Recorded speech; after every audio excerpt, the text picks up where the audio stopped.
Despite her small stature, she was bursting with personality. When she walked in a room, she completely transformed the space. She was just the spotlight. Whenever she was around, everybody's attention was on her. She loved her family. She had a boyfriend who her family embraced. He was genuinely a good dude. But when she suddenly goes missing, her loved ones fear the worst. I knew something was wrong. We tried calling, texting, asking people if they'd seen or heard from her, but nobody gave us anything. There was a secret cell phone. There was a text saying, "I'm dying." Investigators struggle to retrace her steps before it's too late. There's only one other customer when her phone pinged from that location. We were able to see the Jeep traveling along the same route as her phone. Was she simply left behind? What did you apologize for? For leaving her? Yeah. Or had she come face to face with pure evil? These are the traits of a true psychopath. He was pretending. It was very bizarre. Teenagers, they can be very emotional. The person that she ended up encountering just had terrible motives. February 24th, 2018. It's a brisk winter morning for citizens in the riverside town of Spring Valley, Illinois. Spring Valley's more of like a farm town. There's not really much big out there. It's about 100 miles west of Chicago, only about 5,000 people, so if you can imagine, everybody knows everybody. There's a lot of families that live there, that have lived there for generations. Overall, it's just a good place to live. But at 7 a.m., the Bradley family is growing concerned. 16-year-old Diamond Bradley has seemingly disappeared. Diamond, baby? Her mother, Doris, goes into Diamond's bedroom to look for her, and she realizes Diamond isn't there. Doris's older son, Daquan, had made plans to hang out with his sister, Diamond, that day. And so he shows up at Doris's home looking for Diamond. Hey, where's Diamond? I don't know. I had talked to Diamond the day before, and she was like, hey, we should hang out tomorrow. Whenever I had the opportunity to spend time with her, I always spent time with her. I mean, she was just, you just wanted to be around her all the time. And I kind of like start worrying because it's getting late in the morning. I said she usually texts me by now. Then I started texting and trying to call her phone, but her phone like kept going to voicemail. She's not answering me. Can you try to call her? Maybe she'll answer for you.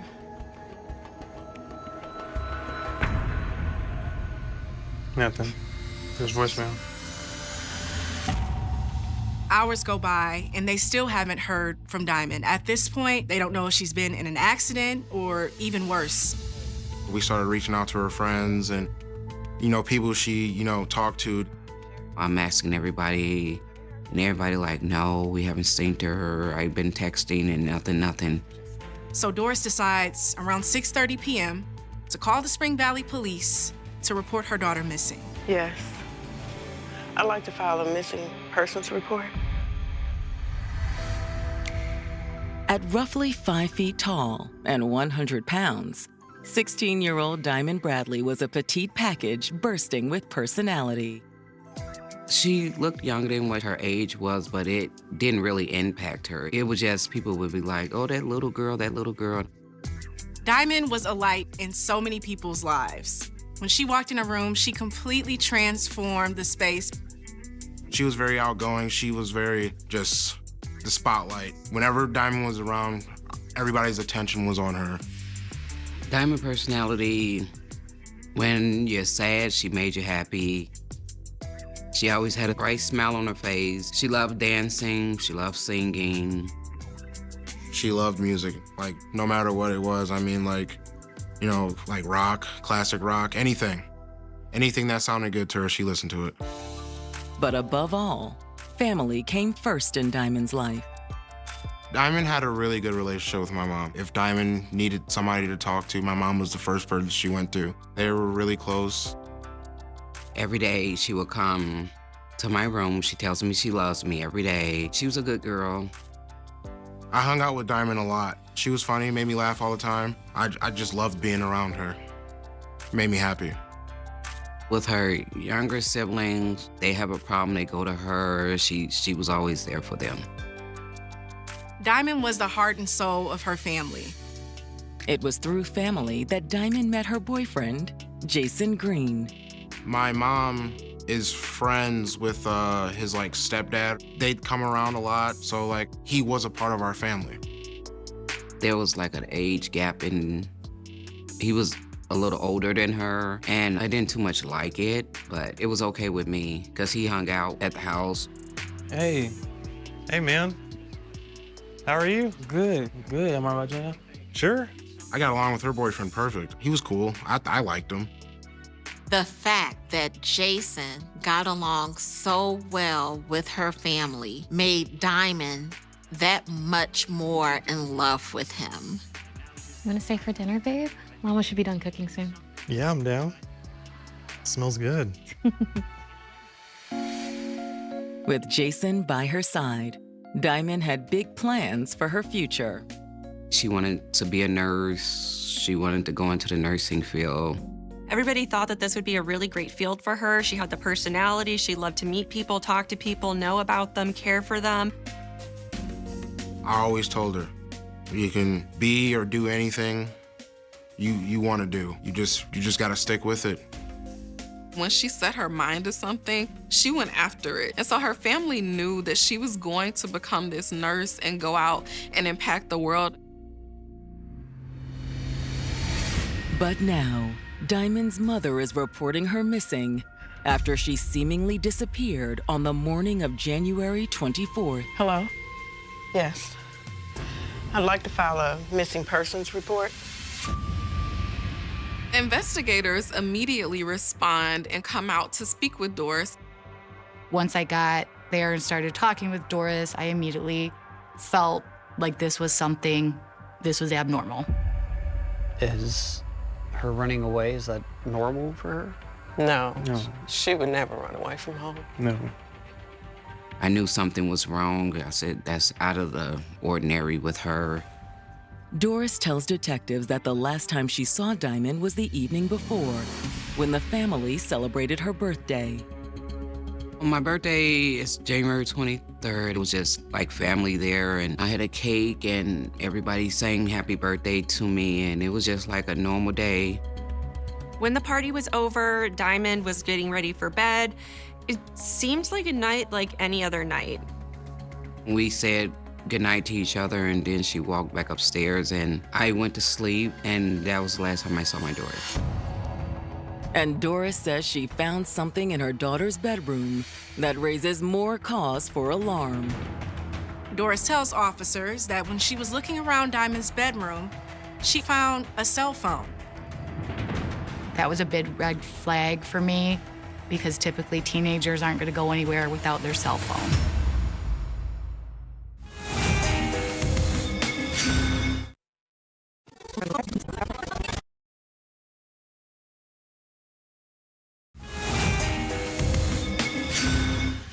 To everyone around her, 16-year-old Diamond Bradley seemed like your typical teenage girl. She was happy-go-lucky, but Diamond had dreams, and one was she wanted to do nursing. With the support of her loving family and boyfriend Jason Green, it seemed like Diamond was on track to reach her goals. Her boyfriend was a little older than her, but he was genuinely a good dude. So I didn't care about it. Like many other teenage girls, she was pushing her boundaries, but was still setting herself up for future success. Her family was very proud of her. But when Diamond goes missing on the morning of January 24th, 2018, her loved ones are left grasping for answers. Her mother, Doris, tells investigators that she made a discovery while looking around in Diamond's room for her. She found a cell phone. That was a big red flag for me because typically teenagers aren't going to go anywhere without their cell phone. The thing is, I don't think this is Diamond's cell phone. She has a Motorola flip phone. This phone was an iPhone. Unfortunately, the phone is locked, so there's not a lot of identifying information. Do you mind if we take this with us? Sure. Doris agrees to allow detectives to take the phone back to their headquarters to see if they can unlock it. Does Diamond have any maybe close friends or boyfriend that this phone might belong to? Well, she does have a boyfriend. Jason Green is his name, but he's currently incarcerated. Jason had recently been arrested on drug charges. At that time, he was locked up, so I knew she wasn't with him. Okay, we're gonna start working on this immediately. We'll keep you guys updated. Thank you. The next morning, detectives start making the rounds with Diamond's other family members and friends. One of the individuals they speak with is Diamond's cousin, Kristen Evans. They were very close. They weren't just cousins, they were like best friends. So officers decide to question her to see if she can give them any information. Well, I'm sure she's fine. She's probably just hanging out with one of our friends. She was not very forthcoming with information. I think that she, at that point, thought that Diamond had just left and went somewhere. And I think she was trying to protect Diamond so that Doris didn't know what was actually going on. Kristen tells detectives the last time she saw Diamond was on the night of the 23rd, when they were celebrating her Aunt Doris's birthday. After the birthday celebration, Kristen went to hang out with her boyfriend, Winston McBride. Winston had a sort of interesting relationship with these girls. Kristen explains that Winston briefly dated her cousin Diamond before they coupled up. It doesn't matter to me that he had a thing with my cousin. Me and Winston have something special. Kristen said Diamond and Winston remained friends even after she started dating him. So you haven't heard from Diamond since the night of the 23rd? Well, she did send us some texts the next morning. Winston McBride received a text message from Diamond Bradley around 6:20 in the morning on January 24th. Diamond sent him a message asking if he wanted to go to IHOP. But immediately after, she sent another message saying she sent it to the wrong person. Pancakes do sound good, though. However, 15 minutes later, another, more ominous text came through. Hey, look at this. There was a text saying, "I'm dying."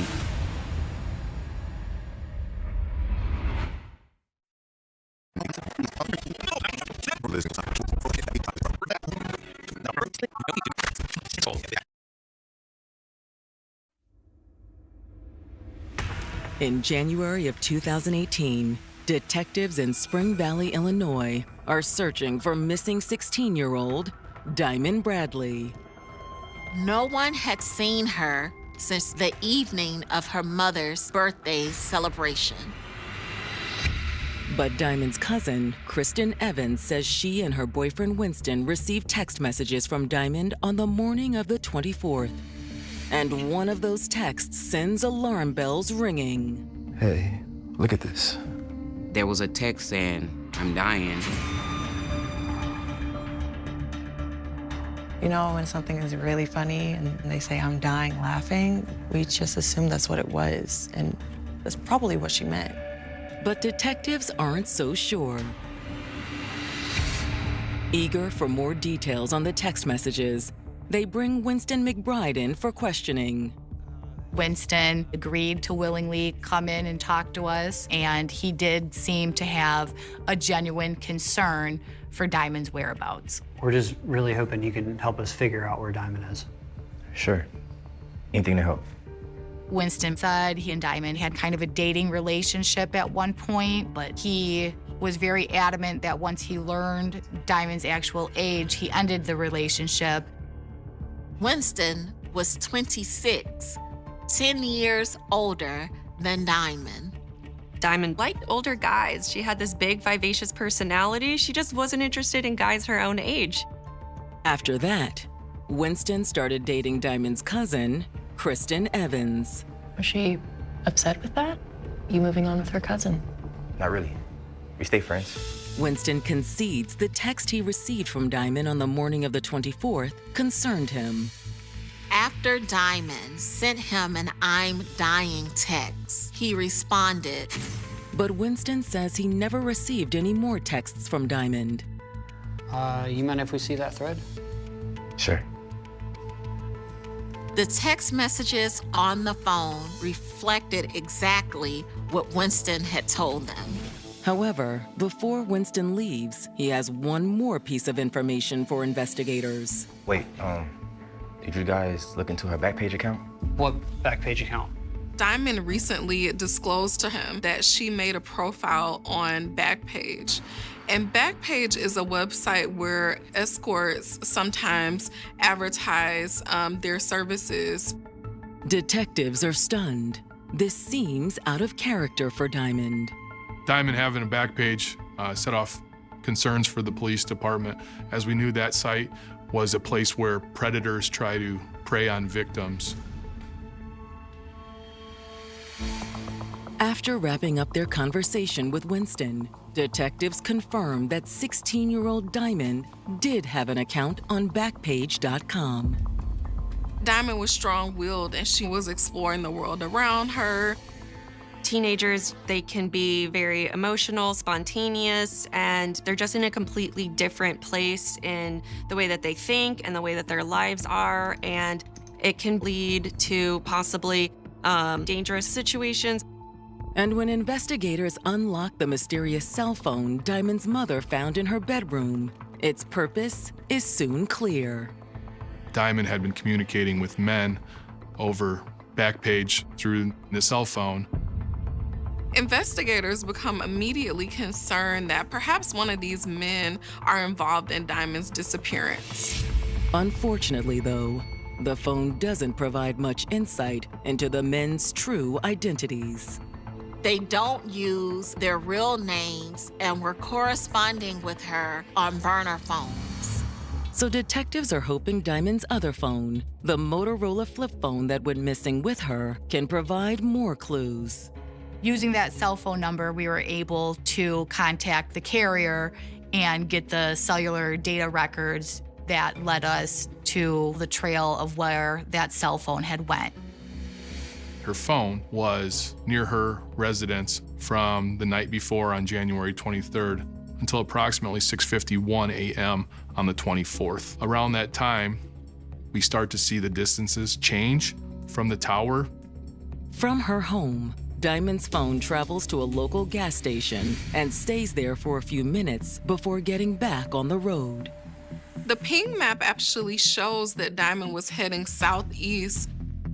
Then by 7:18 a.m., all phone activity ceases. The last ping was in a small town called Tanika, about 20 minutes south of Spring Valley. At this point, Diamond's phone had been shut off and it had not been turned back on since. Detectives know that teenage girls are on their phone a lot, and so that really suggests that some foul play might have taken place here. When they headed to the location in Tanika with Diamond's phone last ping, they really expected the worst. But there's still no sign of Diamond or her phone. Investigators head there to look for Diamond, to look for any sorts of evidence, but there was nothing there that they could find. With the clock ticking, Spring Valley police decide to enlist the help of federal investigators. At that point in time, the FBI's kind of like stepped in and helped out with the investigation, and they'll stop by the house and be like, "We're still working on it, we'll find her." In the meantime, Diamond's family takes their own strides to help find their lost loved one. We started, maybe we should get it out there. If you've seen her, please let me know. And then that's when we got to making the flyers. They put them all over Spring Valley, and lots of tips are coming into the Spring Valley Police Department. We had a very large number of people call in trying to help and having information. Everything that we received as information we took very seriously. Unfortunately, all of these tips end up to be dead ends. But on January 27th, a call comes in to 911 dispatchers that will shift the course of the entire investigation. Hello to the sheriff's office. Yes, ma'am. I guess I'm gonna need a deputy. The 911 caller says he was driving along a rural road and spots something that's pretty alarming. He got out of his vehicle to see what was in the ditch, and what he saw was shocking. I saw the body, female, young. Approximately how old? High school age. It's a human body matching the description of Diamond Bradley.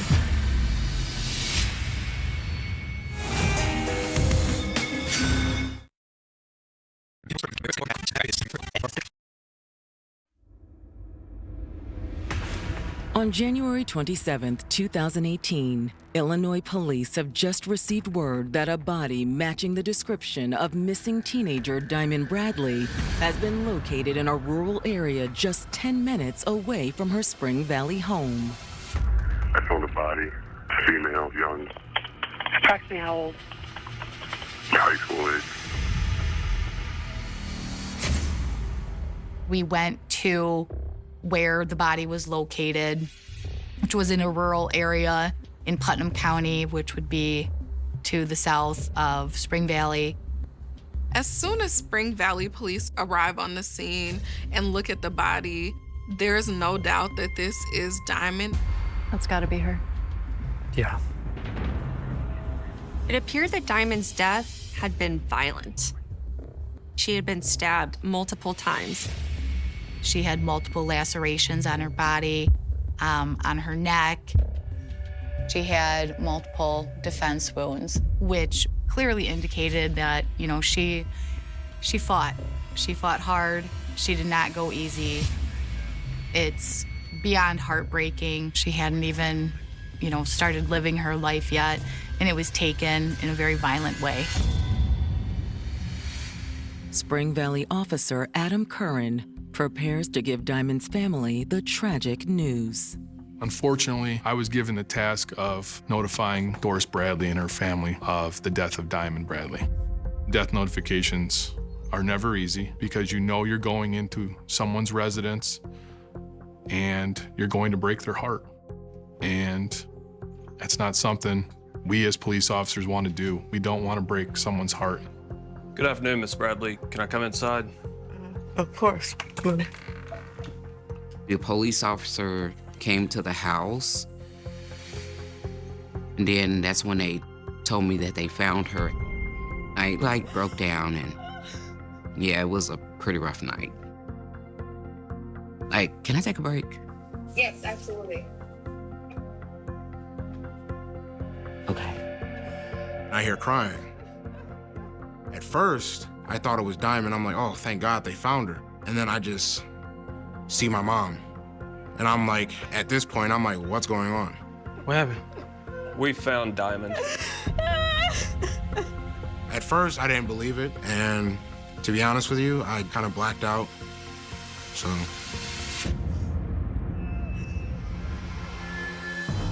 With emotions high, detectives are more determined than ever to solve this case and bring Diamond's killer to justice.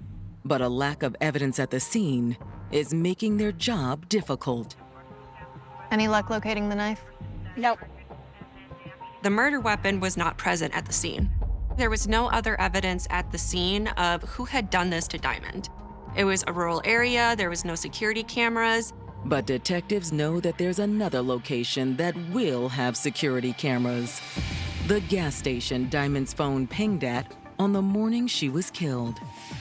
Investigators contacted that gas station and were able to get their hands on surveillance footage from inside the gas station. Unfortunately, there's no sign of Diamond in the footage on the morning of the 24th. But there's only one other customer there at the same time that Diamond's phone pinged from that location. The customer pulls into the parking lot, driving a black Jeep. He comes into the gas station and buys a pack of cigarettes before leaving. And when he leaves the gas station, it's at the same time Diamond's phone starts heading southeast. Along the route that Diamond's phone had gone, police were able to determine that there were several other security cameras. We find the same vehicle, which was a black Jeep Wrangler.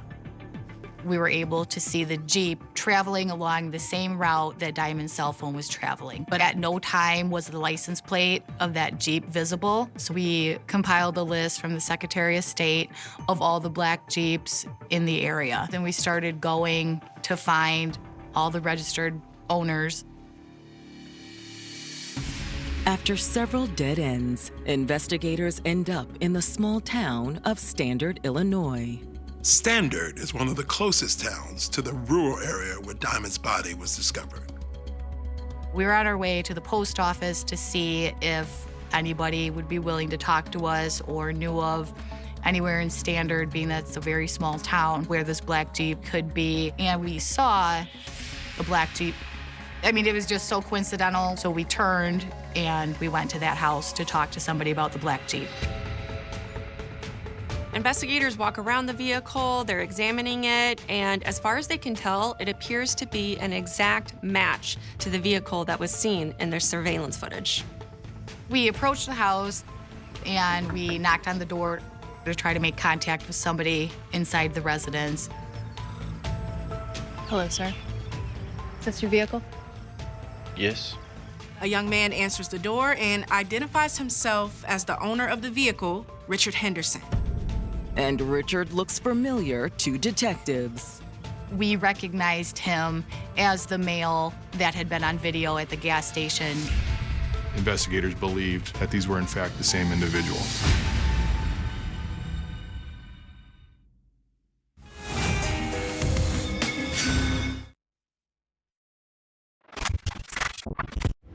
One week after 16-year-old Diamond Bradley was found stabbed to death, Illinois police have finally made contact with a major person of interest. His name is Richard Henderson. He and his Jeep can be found on surveillance following the exact same path that Diamond's cell phone was on the morning she disappeared. We asked if that was his Jeep. He confirmed that it was. He seems to be cooperative, friendly, forthcoming.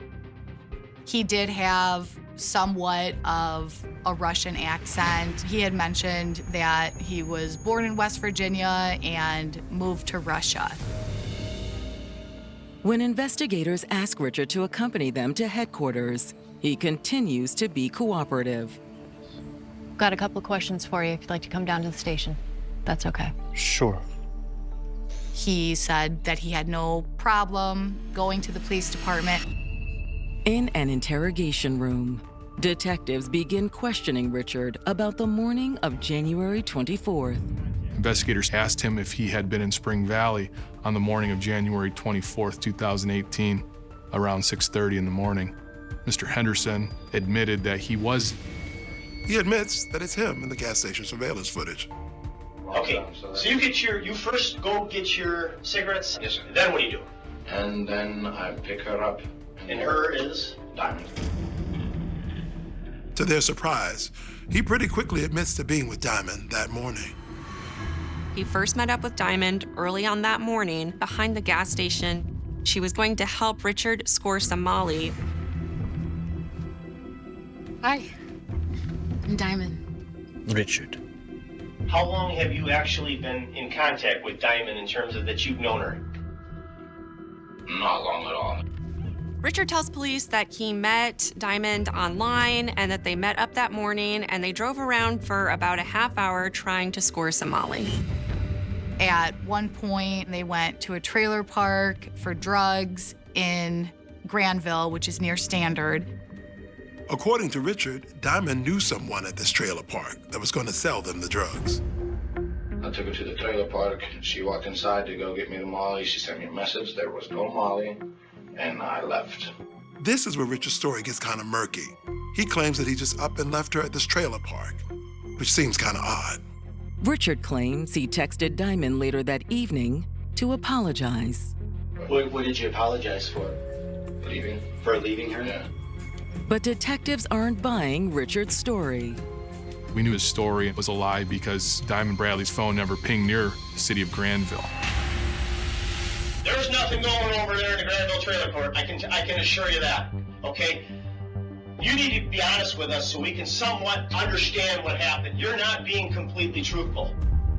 Richard continues to deny everything. He stays cool. He doesn't seem to be getting anxious or nervous. You didn't go to that trailer court at all, did you?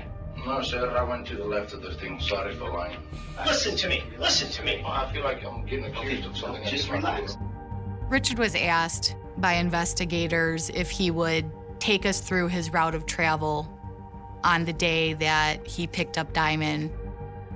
You'd be willing to show us where you Yes. picked her up at and all that other good stuff? Yes, sir. Yes, sir. You'd be willing? I would. They followed the path of Diamond's cell phone, the path that we knew her cell phone traveled, and eventually ended up in Putnam County on the road that her body was discovered.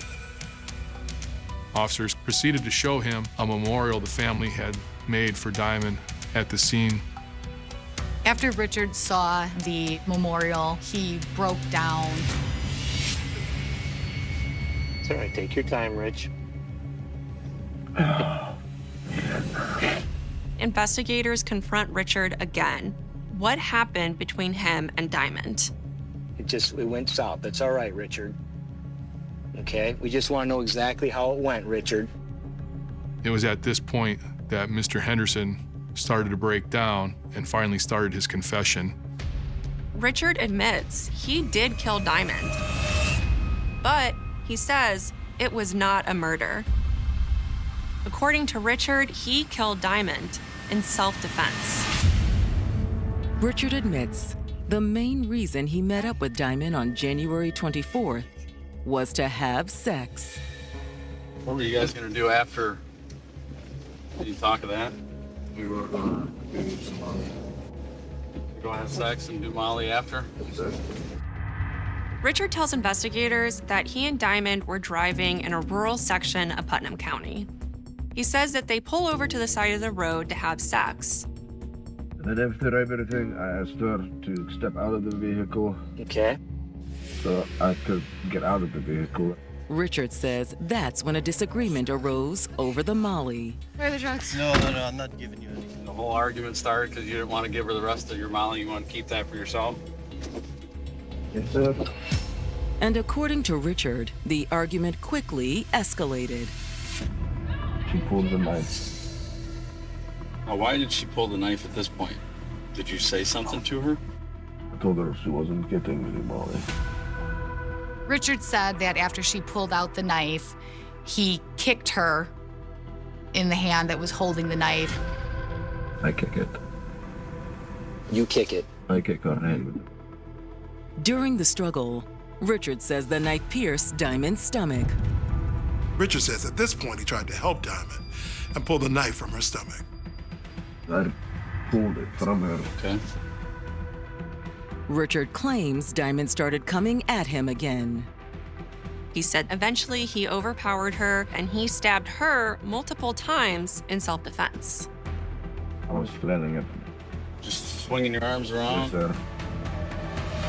And Richard, let me ask you this. Did you get her in the back a couple times? Like when she was walking away from you? Like her legs, her back? No, sir. No? You didn't stab her there? Okay. How does she end up being in the ditch? I push her. After that, Richard says he fled the scene. Did you went back to your Jeep? Is that what you did, or did you take off walking? I drove off. Detectives already know Richard's story is full of holes. His story was so preposterous.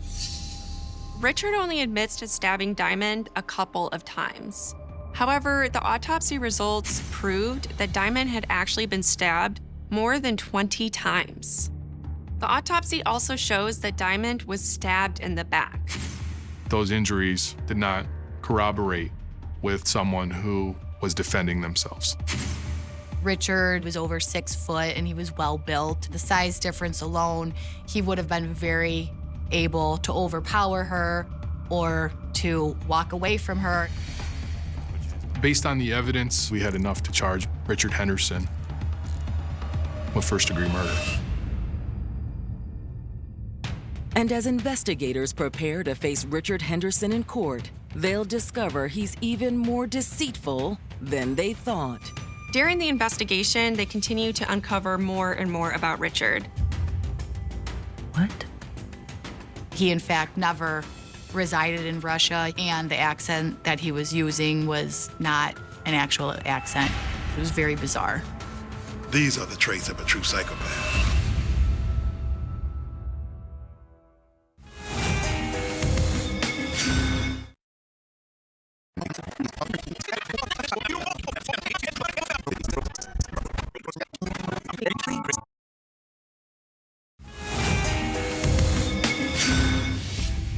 In February of 2018, Illinois investigators finally have 16-year-old Diamond Bradley's killer, Richard Henderson, in custody.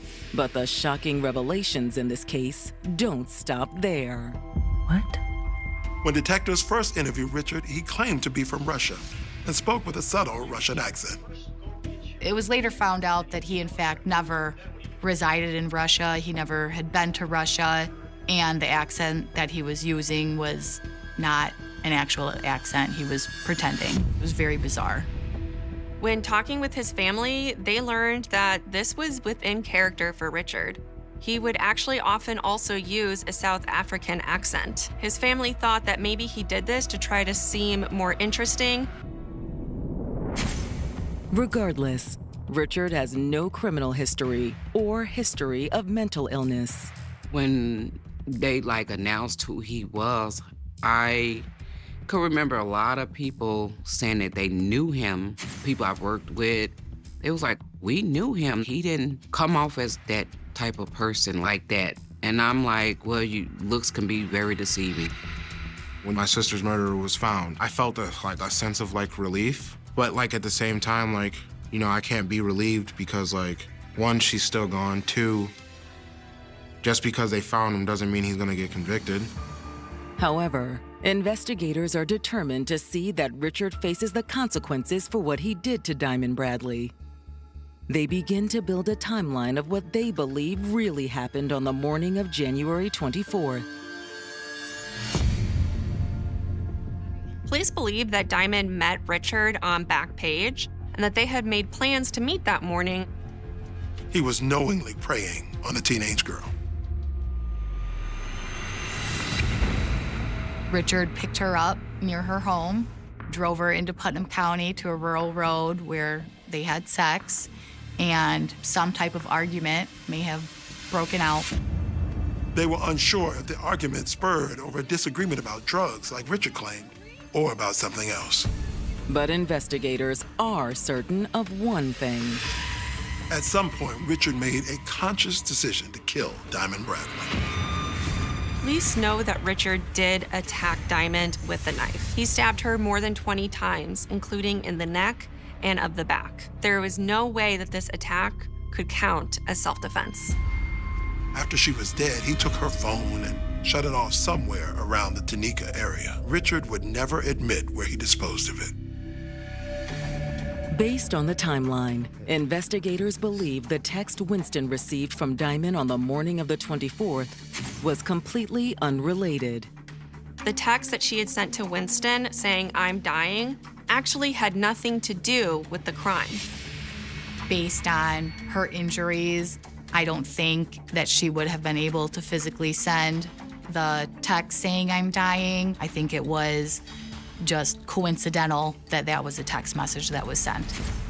As the evidence against Richard Henderson continues to mount, he begins to feel the heat. I got a phone call from the state's attorney's office saying that he wanted to plead out. They'll take life off the table if he gives them a guilty plea. Diamond's family welcomes the opportunity to avoid a lengthy trial. I said, I really don't want a trial. I said, because I don't know if I could handle much more of this. If we would have just kept going, we would have had to keep going to court for more months. Let her rest in peace. I don't want her name out here like that. So I accepted that. I just wanted to move on with my life and leave all that behind and just, leave it alone. Mr. Henderson admitted his guilt and confessed to the murder of Diamond Bradley. He's sentenced to 53 years in prison. I was very content with the 53 years because it's 53 years without parole. So if he lived that long and get out, he has nothing. Diamond's family hopes that by sharing her story, their good memories of her can live on. Like people saying stuff about my sister and, trying. I still remember the question that echoed across television screens, newspapers, and dinner tables throughout America. It was not a complicated question. It was painfully simple. Where is Kaylee Anthony? A little girl with bright eyes and an easy smile had seemingly vanished without a trace, yet the question carried another weight that grew heavier with every passing day. Why had no one reported her missing for an entire month? 31 days. To most parents, 31 minutes would feel unbearable. 31 hours would be unimaginable. But 31 days passed before anyone outside the family knew that a 2-year-old child was gone. By then, every hour that might have held hope had already slipped quietly into history. The story did not begin with flashing police lights or yellow crime scene tape stretching across a quiet neighborhood. It began with silence. The kind of silence that settles so gradually that no one notices it until it has become impossible to ignore. It was the silence left behind by a child whose laughter had stopped echoing through a family home. It was the silence inside unanswered questions, inside excuses that seemed believable for a day, then strange for a week, and finally impossible after an entire month. On a humid July afternoon in Orlando, Florida, that silence finally broke. A grandmother reached for the telephone. Her voice was strained, uncertain, almost as if she could not believe the words leaving her own mouth. She spoke about her granddaughter. She spoke about a car that smelled as though something had died inside it. She spoke about fear that had been growing in her chest until it could no longer be ignored. Somewhere between panic and disbelief, one reality became impossible to escape. A little girl was missing. That emergency call would become one of the most replayed recordings in modern true crime history. Millions of people would hear it. Millions would dissect every pause, every breath, every sentence. But in that moment, nobody listening knew they were standing at the beginning of a mystery that would divide an entire nation for years to come. Because this would never become just another missing child case. It would become a case where every answer seemed to create 2 more questions. A case where forensic scientists disagreed. Where prosecutors built a murder case without being able to establish exactly how the child died. Where defense attorneys offered an entirely different explanation without proving it had happened. Where television cameras transformed a courtroom into one of the most watched legal dramas in American history. And where, after years of investigation, months of testimony, and endless public debate, the most important question remained unanswered. What happened to Kaylee Anthony? Some people believe they already know the answer. Others argue that certainty is dangerous when evidence leaves room for reasonable doubt. That conflict still exists today. It is impossible to tell this story honestly without acknowledging one uncomfortable fact. Public opinion reached a verdict long before the jury ever entered the courtroom. Across television studios, internet forums, newspaper columns, and neighborhood conversations, countless people had already decided who was guilty, why they were guilty, and what punishment they deserved. But courts are not supposed to operate on suspicion. They operate on evidence. And sometimes those 2 paths lead to very different destinations. This case would become one of the clearest examples of that divide. There is another reason why this story continues to haunt people almost 2 decades later. Many criminal investigations follow a familiar pattern. A crime occurs. Detectives gather evidence. The truth slowly emerges. A verdict is delivered. The story ends. This case refused to follow that path. The deeper investigators looked, the more contradictions appeared. Statements changed. Timelines shifted. Names surfaced that investigators later determined could not be verified. Ordinary objects became pieces of national debate. A family home became the center of relentless media attention. Every photograph was analyzed. Every interview was replayed. Every smile, every tear, every hesitation became evidence in the court of public opinion. Yet beneath all of that attention was a child who could no longer speak for herself.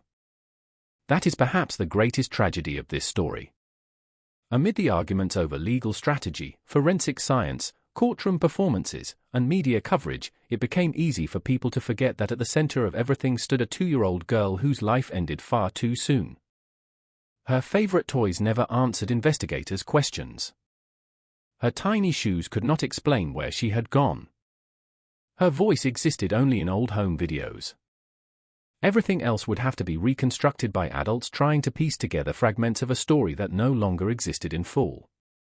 Those fragments would become the foundation of one of the most controversial criminal prosecutions in American history. The timeline itself almost seemed impossible to believe. The last confirmed sightings. The unexplained weeks. The missing child who was supposedly with a babysitter. The babysitter investigators would later conclude did not exist. The abandoned car. The strange odor reported from its trunk. The desperate search. The wooded area not far from the family home. The discovery that came months too late. Each new development seemed to promise clarity. Instead, each one deepened the mystery. As investigators worked, another force was growing just as rapidly. The media. 24-hour news channels transformed the case into a national obsession. Helicopters circled neighborhoods. Reporters stood outside the Anthony family home day after day. Legal analysts debated evidence before jurors ever heard it. Experts disagreed with other experts. Former detectives challenged current detectives. Forensic specialists criticized forensic specialists. Viewers watched it unfold almost like a serialized drama, except nothing about it was fictional. Real people were grieving. Real investigators were searching. Real attorneys were preparing for a courtroom battle that would eventually captivate audiences around the world. Then there was the mother at the center of it all.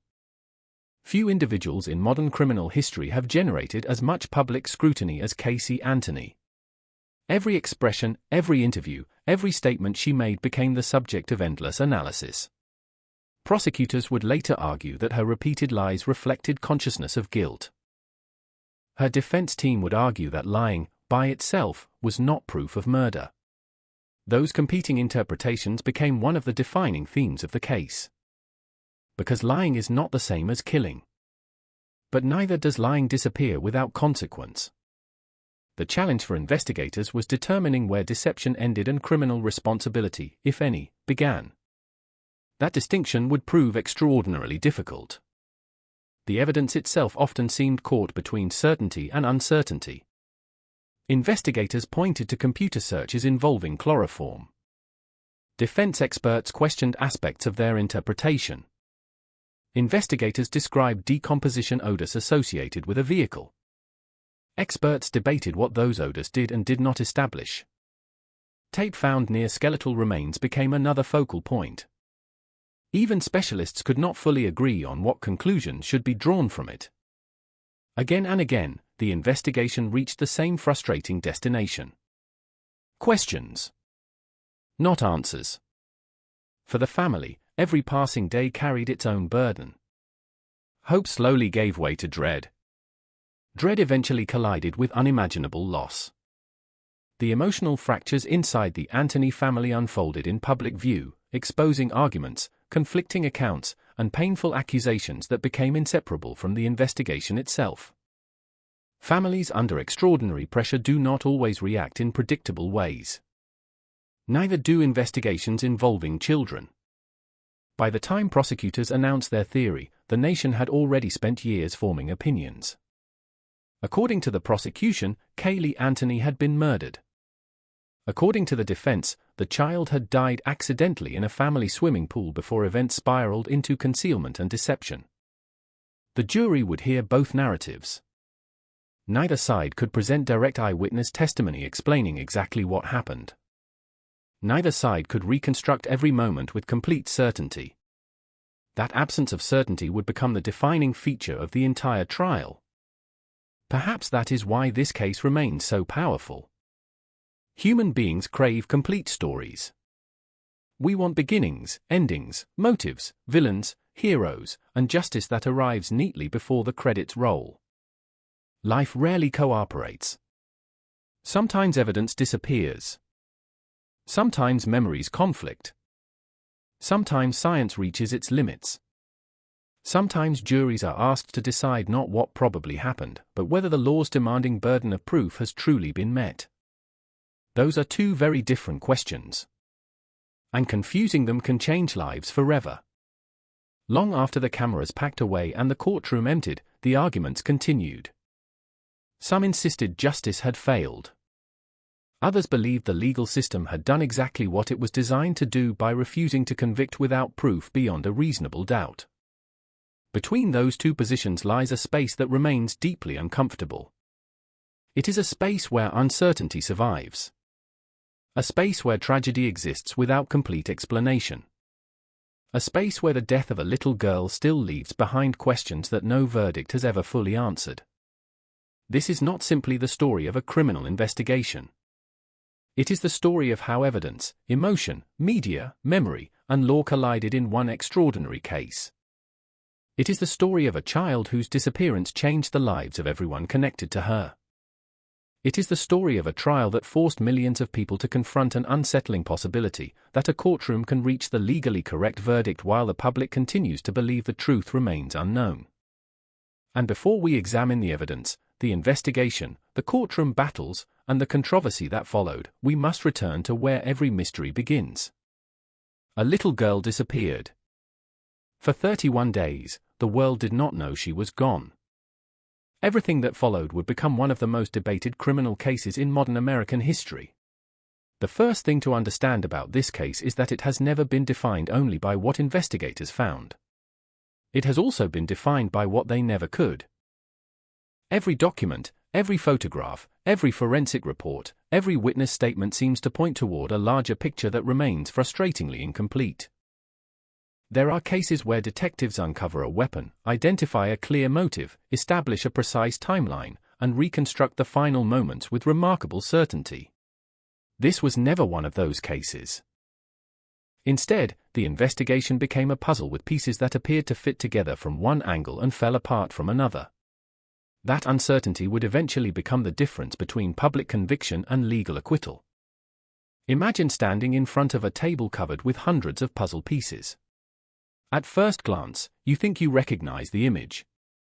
The colors seem familiar. The outlines appear obvious. But every time another piece is added, the picture changes.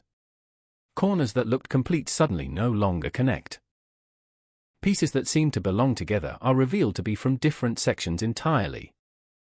That is what this investigation felt like for detectives, prosecutors, defense attorneys, forensic experts, journalists, and eventually 12 jurors tasked with making one of the most difficult decisions imaginable. For months, America watched from a distance, believing that the truth would eventually emerge through science. Television dramas had taught audiences to expect that DNA would identify the guilty, fingerprints would tell the story, surveillance cameras would fill every missing gap, and technology would leave no room for uncertainty. But reality is often less accommodating. Sometimes the evidence arrives too late. Sometimes nature destroys what investigators desperately need to examine. Sometimes a crime scene is exposed to weather, animals, and time long before anyone knows it exists. When that happens, science cannot answer questions it was never given the chance to ask. That harsh reality shaped every chapter of this case. Long before the courtroom opened its doors, another courtroom had already formed. It existed inside living rooms, office break rooms, restaurants, airports, and online message boards. Millions of strangers became unofficial jurors. They watched interviews, replayed emergency calls, analyzed family photographs, compared facial expressions, and debated every headline. Some became convinced that they understood exactly what had happened. Others warned that appearances could be deeply misleading. In many ways, this public trial became almost as influential as the legal one that followed. The rise of 24-hour news coverage intensified everything. Cameras rarely left the family's neighborhood. Satellite trucks lined nearby streets. Reporters delivered updates even on days when nothing significant had occurred because silence itself had become news. Every rumor demanded clarification. Every anonymous source generated another wave of speculation. Experts appeared on television to explain evidence they had not personally collected, while former investigators offered competing interpretations based on limited public information. The line between reporting and commentary often blurred until viewers struggled to distinguish established fact from educated opinion. Yet beneath the constant media attention was a family experiencing unimaginable strain. Relationships that had once existed behind closed doors unfolded under relentless public observation. Ordinary disagreements became national headlines. Painful conversations were dissected by strangers who had never met the people involved. Every interview carried consequences because every sentence would be compared against previous statements, searching for inconsistencies that might reveal deception or misunderstanding. Grief itself became something audiences expected to evaluate, even though grief rarely follows predictable rules. One of the reasons this case continues to fascinate people is because it challenges deeply held assumptions about human behavior. Many people believe they know exactly how an innocent person should react. They expect visible heartbreak, immediate cooperation with investigators, perfect consistency, and emotional responses that match their own expectations. But real people are rarely that simple. Trauma affects individuals differently. Fear changes memory. Shame influences decisions. Panic leads to irrational choices.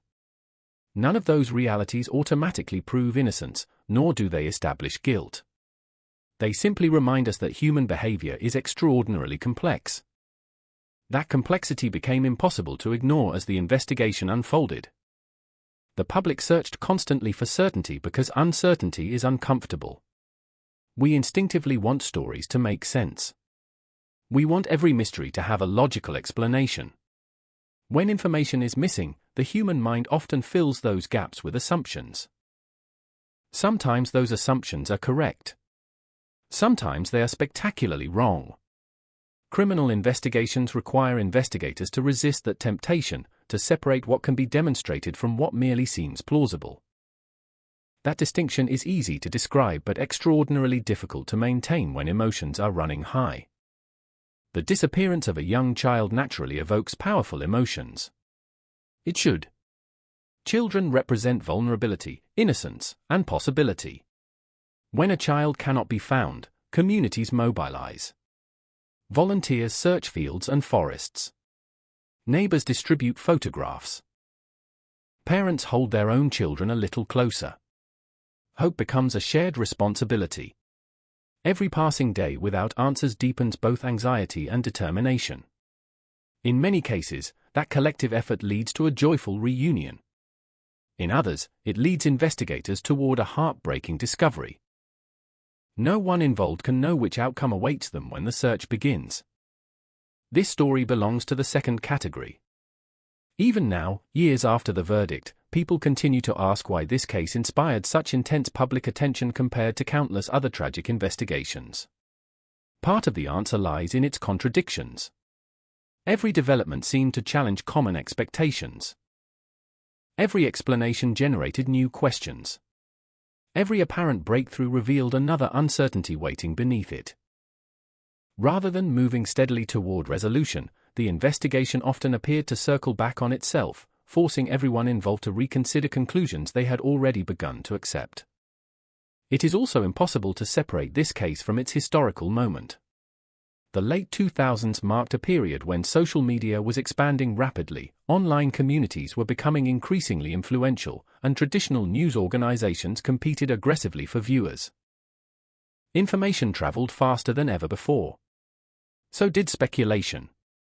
A rumor could spread nationwide within hours, reaching millions before investigators had an opportunity to verify or refute it. Public perception evolved in real time, often driven as much by emotion as by evidence. That environment shaped expectations surrounding the investigation from the very beginning. As days turned into weeks and weeks into months, every new announcement carried enormous weight. A reported sighting generated hope. A forensic development generated debate. A press conference generated another cycle of analysis. Viewers who had never visited Florida began discussing neighborhood layouts, investigative procedures, and forensic terminology with surprising familiarity. The case no longer belonged solely to detectives. It had become a national conversation. Yet amid that conversation, one essential truth risked being forgotten. At the center of every headline was a little girl who had celebrated birthdays, laughed during family gatherings, and explored the world with the limitless curiosity unique to toddlers. She was not simply a photograph displayed on television screens. She was a child whose future had been interrupted before it truly began. However complicated the legal questions eventually became, that fundamental tragedy remained unchanged. The investigation would ultimately ask jurors to separate emotion from evidence, sympathy from proof, suspicion from certainty. That task sounds straightforward in theory. In practice, it is among the greatest challenges any legal system can face. The burden of proof exists precisely because emotionally powerful cases create enormous pressure to reach conclusions. The law insists that conclusions must instead rest upon evidence capable of surviving careful scrutiny. Whether that standard was satisfied would become the defining question of the trial. But before lawyers presented competing narratives, before forensic specialists debated scientific findings, before television commentators argued over every development, there was only uncertainty. A child had disappeared. A family offered explanations that investigators struggled to verify. Days became weeks. Weeks became months. Questions accumulated faster than answers. And somewhere beyond public view, the truth, whatever it may have been, remained hidden. That is where our journey truly begins. Not with certainty, but with absence. Not with conclusions, but with questions that would echo through courtrooms, news studios, and homes across America for years to come. Because some mysteries are difficult not only because the evidence is complicated, but because the closer people believe they are to the truth, the more they discover how much remains unknown. There are stories that end when a verdict is read. This is not one of them. In fact, for many people, the verdict only marked the beginning of a different argument, one that continues years later, fueled by documentaries, interviews, podcasts, books, and endless conversations between people who still cannot agree on what they believe happened. The courtroom delivered a legal conclusion, but it did not erase the uncertainty that had surrounded the case from the very first day. If anything, it exposed just how different truth, belief, and proof can be. That distinction matters. Because this story is not about asking an audience to decide guilt or innocence. It is about following the evidence as investigators found it, understanding the competing theories presented in court, and recognizing the limits of what can honestly be known. There are facts that are firmly established. There are allegations presented by prosecutors. There are explanations offered by the defense. And there are questions that, despite years of investigation and one of the most closely watched criminal trials in American history, remain unanswered. The disappearance of Kaylee Anthony sits at the intersection of all four. As we move through this story, it is important to remember that every person involved entered it carrying a different burden. Detectives carried the responsibility of finding a missing child and uncovering the truth. Prosecutors carried the burden of proving their case beyond a reasonable doubt. Defense attorneys carried the responsibility of challenging every assumption that was not supported by evidence. Jurors carried perhaps the heaviest burden of all, setting aside emotion to determine whether the legal standard for conviction had truly been met. None of those responsibilities were simple. And none of them unfolded in private. By the time this case reached trial, nearly every significant development had already been debated by millions of people around the world. Courtroom testimony was measured not only against forensic reports but also against years of public speculation. Every witness stepped into a room knowing their words would be analyzed far beyond the walls of the courthouse. Every attorney understood that each question might become tomorrow's headline. It was justice carried out under an extraordinary spotlight. Yet before all of that, before the cameras, before the headlines, before the courtroom, there was simply a family, a child, and a growing silence that no one could ignore. That is where we begin. Not with conclusions. Not with assumptions. But with the people whose lives would become forever connected to one of the most debated criminal cases in modern American history. June in Central Florida has a way of making time feel slower than it really is. The mornings begin with bright sunlight reflecting off neighborhood ponds, the air already heavy with humidity before most people have finished breakfast. By afternoon, towering clouds gather on the horizon, threatening another brief summer storm before disappearing almost as quickly as they arrived. It is a place where children ride bicycles along quiet residential streets, sprinklers hiss across green lawns, and families settle into routines that appear ordinary from the outside. In the summer of 2008, the Anthony family lived within that familiar rhythm in Orlando, Florida, never imagining that their home would soon become one of the most recognizable addresses in the United States. From the street, there was little to distinguish the house from countless others nearby. It was not a mansion hidden behind gates or a secluded property surrounded by acres of forest. It was an ordinary suburban home where several generations of one family shared the same space. Cars came and went from the driveway. Neighbors mowed their lawns on weekends. Mail arrived each afternoon. The sounds of everyday life blended together into a background so common that few people would have noticed anything unusual. Inside that house lived a family whose relationships were far more complicated than the quiet neighborhood suggested. At the center of the household were George and Cindy Anthony, grandparents who had spent years building careers, raising their daughter, and eventually welcoming their granddaughter into their lives. Like many families, they experienced disagreements, reconciliations, financial pressures, and ordinary domestic tensions that rarely extended beyond the walls of their home. Friends and acquaintances described different sides of the family depending on when and how they had known them. Some remembered warmth and affection. Others recalled periods of conflict and emotional strain. Neither perspective alone captured the full picture. Sharing that home for periods of time was Casey Anthony, a young mother in her early 20s. Public attention would later focus intensely on nearly every aspect of her life, but before the investigation began, she was largely unknown outside her own circle of friends and relatives. She spent time with people her own age, maintained social relationships, and presented different versions of her life to different people. During the investigation, detectives would discover that some of those stories did not match reality, a fact that became significant because it complicated their efforts to establish an accurate timeline. However, the existence of those false statements did not, by itself, answer the central question that investigators were trying to solve. The youngest member of the household was 2-year-old Kaylee Anthony. Family photographs show a child with an energetic smile, often looking directly toward the camera with the curiosity typical of a toddler discovering the world one small adventure at a time.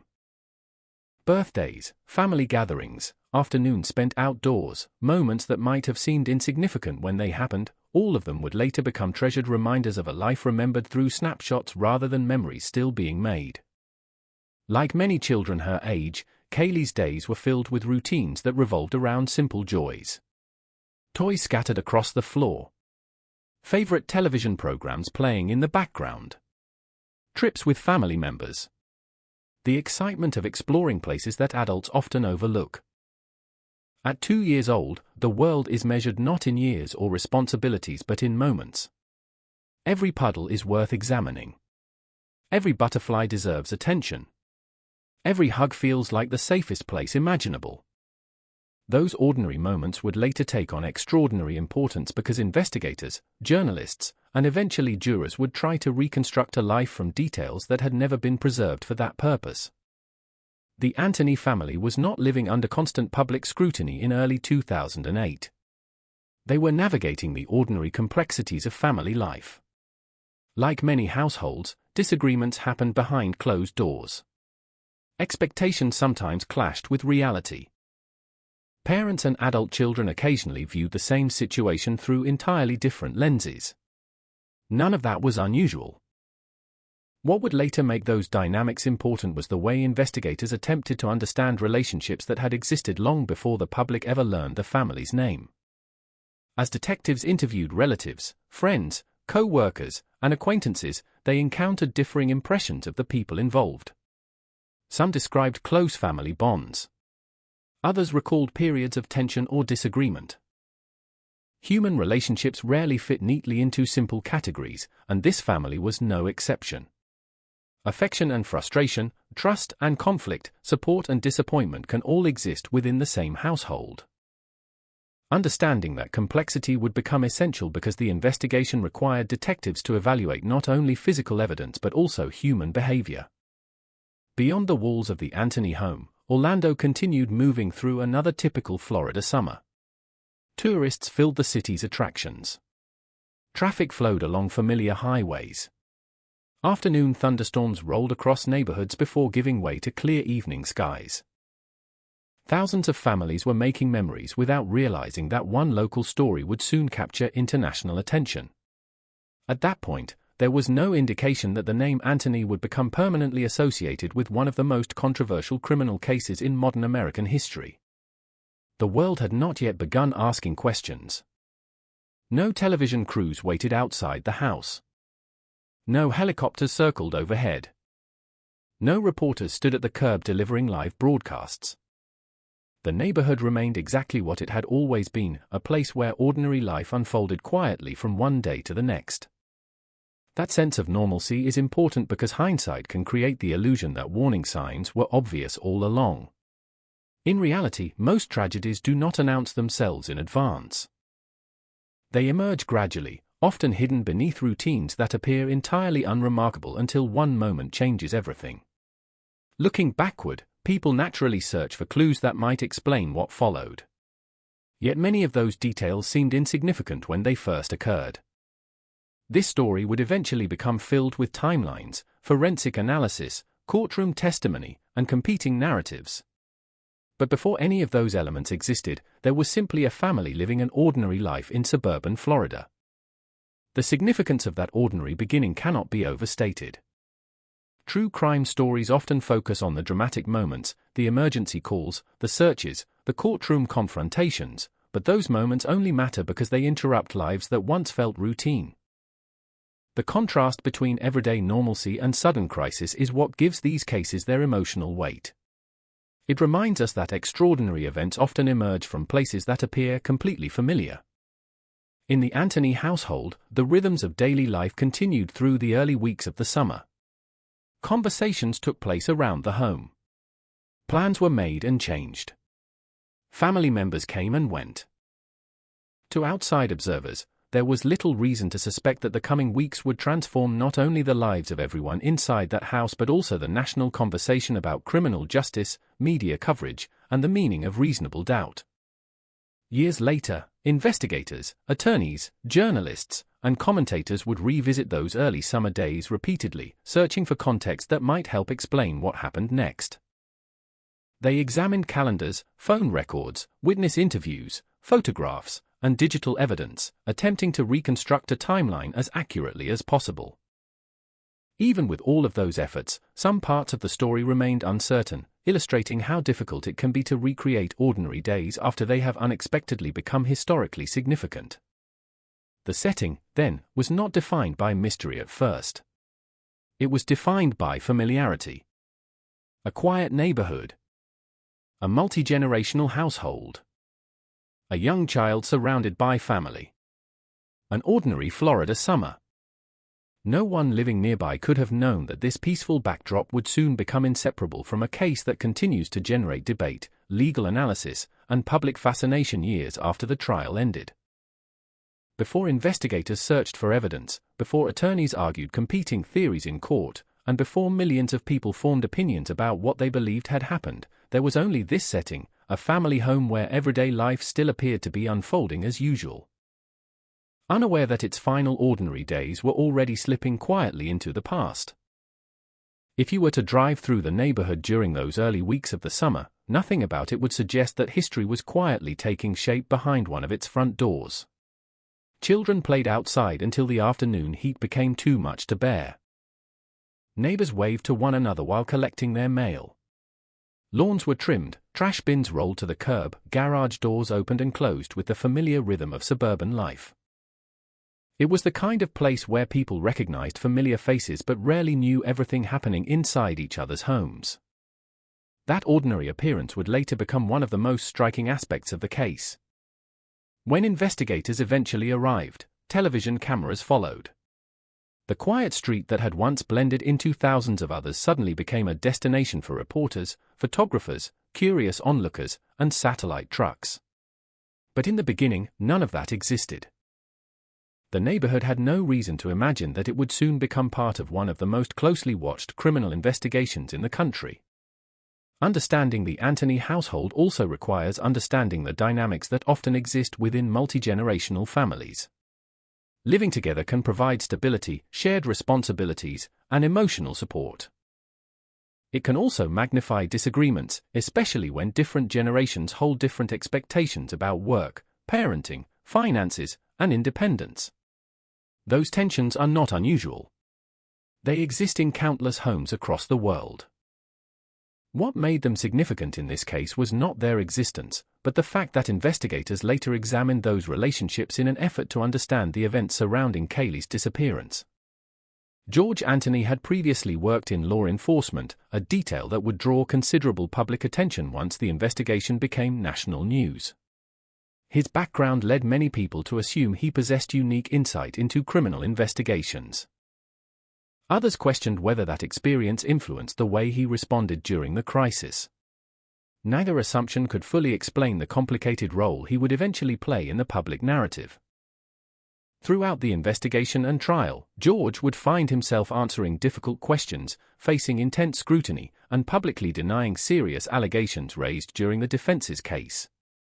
Cindy Anthony was often described as a deeply involved grandmother. Family members and friends spoke about the close relationship she shared with Kaylee. Like many grandparents, she embraced everyday routines that may have seemed ordinary at the time, playing games, sharing meals, celebrating birthdays, and enjoying the simple milestones that define early childhood. Those memories would later become profoundly painful because they represented moments that could never be repeated. As for Casey Anthony, public perception of her changed dramatically over the course of the investigation. Before the case, she was known primarily within her own social circle. She spent time with friends, maintained relationships, and appeared to many people as a young mother navigating adulthood. During the investigation, detectives determined that some of the information she provided about her employment, daily activities, and the people in her life was false. Those discoveries significantly affected investigators' confidence in her statements and became a major focus during the trial.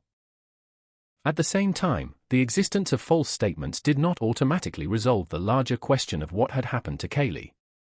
That distinction would remain central throughout the legal proceedings. The family's routines, like those of many households, revolved around work schedules, errands, family obligations, and childcare. Summer days blended together in ways that often happen when young children are involved.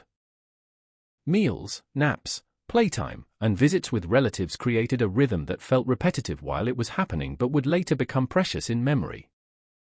Investigators would spend years attempting to reconstruct those routines because understanding what was normal was essential to recognizing when something had changed. One of the challenges facing detectives was that memory is rarely perfect. People remember emotional events more vividly than ordinary ones. Ask someone what they did on an average Tuesday months earlier, and they will often struggle to recall even basic details.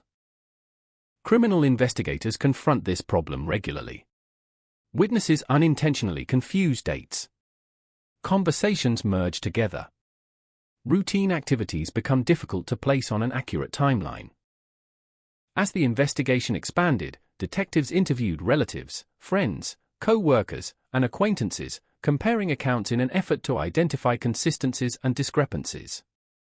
Some details aligned. Others did not. That process illustrates an important reality about criminal investigations. Detectives are not simply collecting facts, they are evaluating reliability. Every interview must be weighed against physical evidence, phone records, digital data, financial transactions, and other independently verifiable information.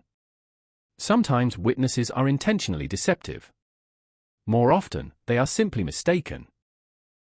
Distinguishing between those possibilities requires patience, experience, and corroboration. The Anthony case would test all three. Outside the family home, Orlando continued to thrive as one of America's busiest tourist destinations. Visitors arrived from around the world, filling hotels, theme parks, restaurants, and shopping districts. The contrast between that vibrant public image and the private tragedy unfolding within a suburban neighborhood is difficult to ignore. While vacationers created happy memories only a few miles away, investigators would eventually search wooded areas, examine evidence, and conduct interviews that pointed toward a far darker story. Nature itself also played an unexpected role in the investigation. Central Florida's climate is beautiful, but it is also relentless. Heat accelerates decomposition. Frequent rain alters outdoor scenes. Vegetation grows rapidly, obscuring objects that might otherwise be visible. Wildlife can disturb remains and scatter evidence. These environmental realities would later complicate forensic analysis in ways that neither investigators nor jurors could ignore. Time and weather became silent participants in the case, gradually erasing information before anyone knew it needed to be preserved. That is one of the cruelest aspects of many missing person investigations. Every passing day carries two opposing possibilities. Families continue hoping that their loved one will be found alive, while investigators understand that delays may permanently affect the evidence needed to explain what happened. Those competing realities create enormous pressure. Searches must be thorough, yet they are often conducted with limited information. Investigators pursue leads that sometimes prove valuable and sometimes consume precious time without producing results. In hindsight, it is tempting to imagine that there must have been a single moment when everything changed. Real life is rarely that clear. More often, significant events emerge gradually. Small decisions accumulate. Conversations that once seemed insignificant become important only after later developments cast them in a different light. That gradual progression makes reconstructing events extraordinarily difficult because people rarely recognize the importance of a moment while they are living through it. The Anthony family's story unfolded in exactly that way. No one in the neighborhood woke up expecting police activity. No one anticipated national media attention. No one could foresee that legal scholars would one day study this case when discussing circumstantial evidence, forensic limitations, and the burden of proof. At the time, it was simply another summer. Looking back now, with years of investigation and courtroom testimony behind us, it is easy to forget how little anyone knew during those early weeks. The people involved did not possess the perspective that hindsight provides. They did not know which conversations would later matter, which receipts would become evidence, which phone calls would be scrutinized, or which ordinary photographs would be examined frame by investigators searching for clues. That uncertainty shaped every decision that followed. As we continue through this story, it is worth remembering that settings are more than physical locations. They are emotional landscapes.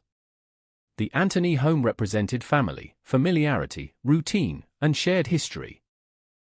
When tragedy entered that space, it transformed not only the building itself but also every memory associated with it. Rooms that had once hosted birthday celebrations became places investigators searched for evidence.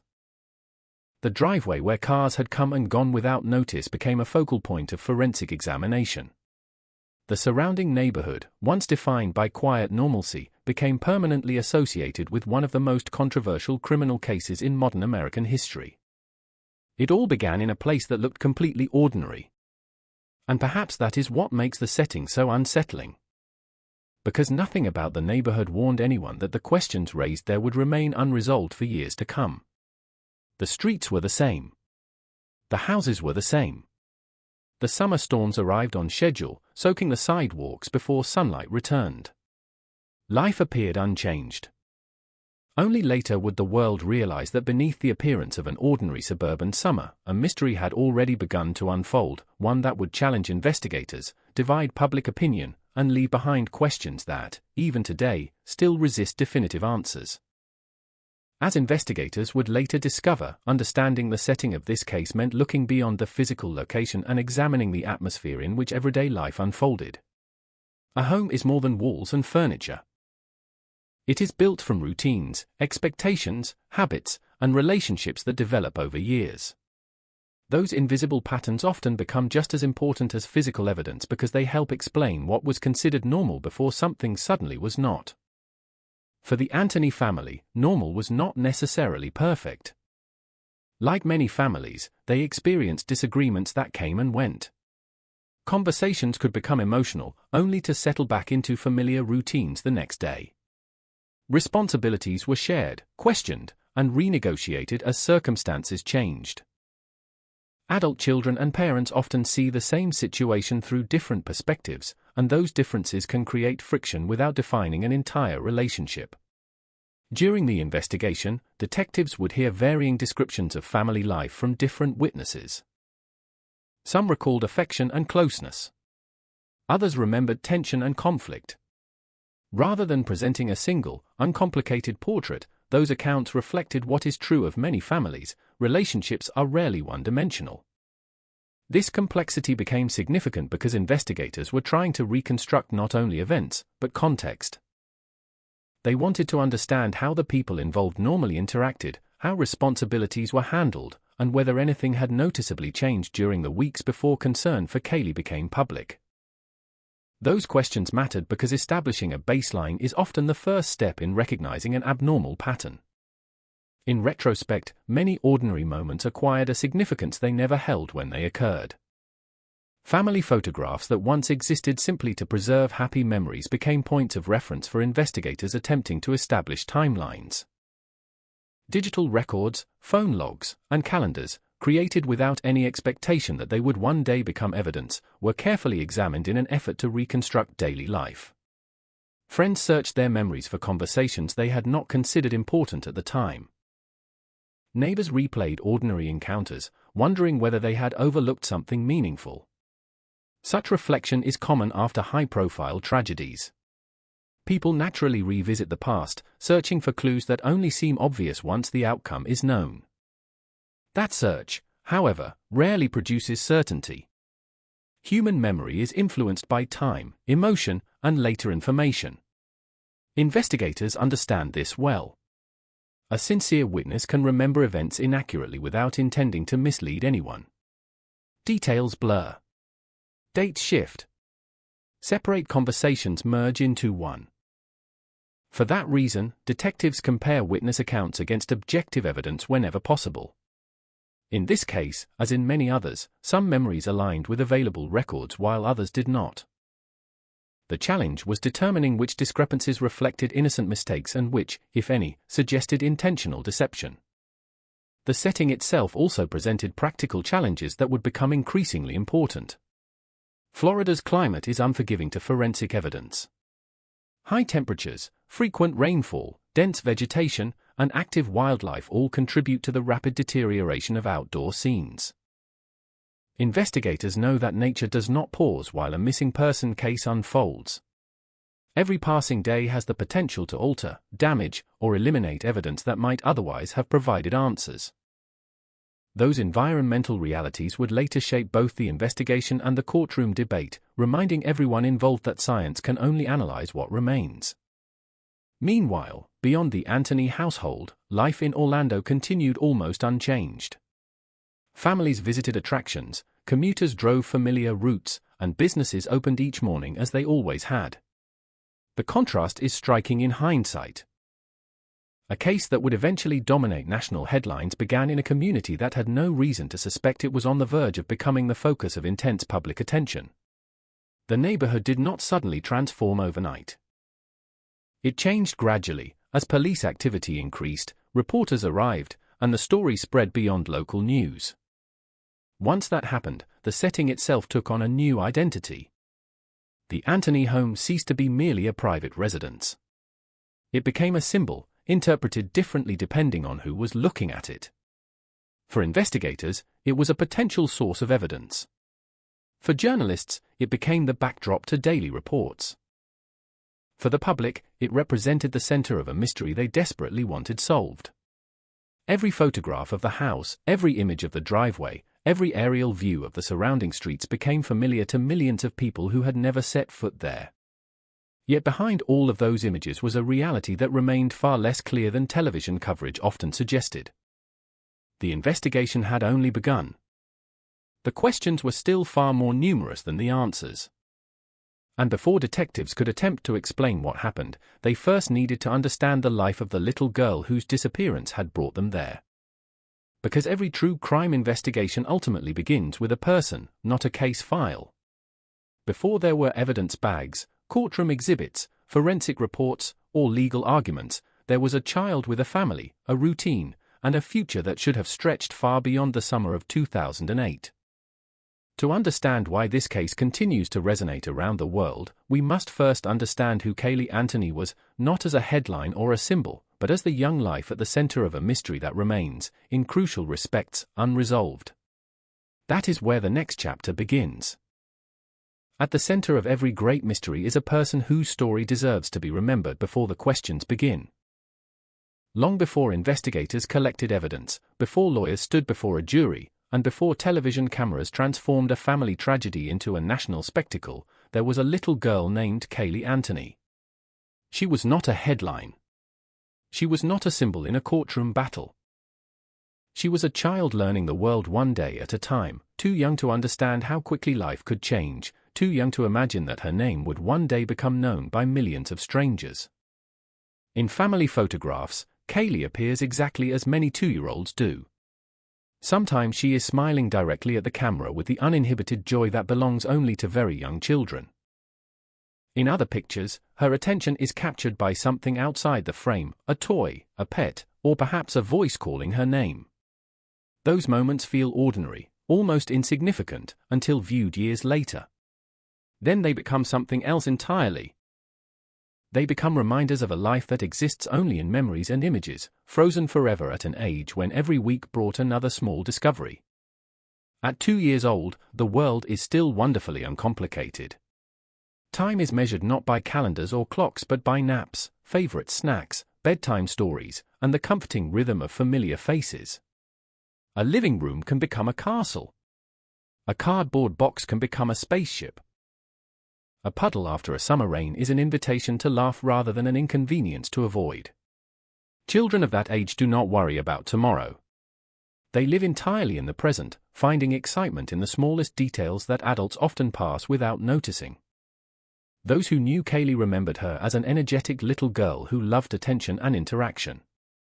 Like many toddlers, she seemed eager to explore everything around her. Every new object invited curiosity. Every familiar face offered another opportunity to smile, wave, or reach out with tiny hands. Children communicate more through expression than language, and by all accounts, Caylee possessed the expressive personality that often fills a room without needing many words. She was also deeply connected to the people around her.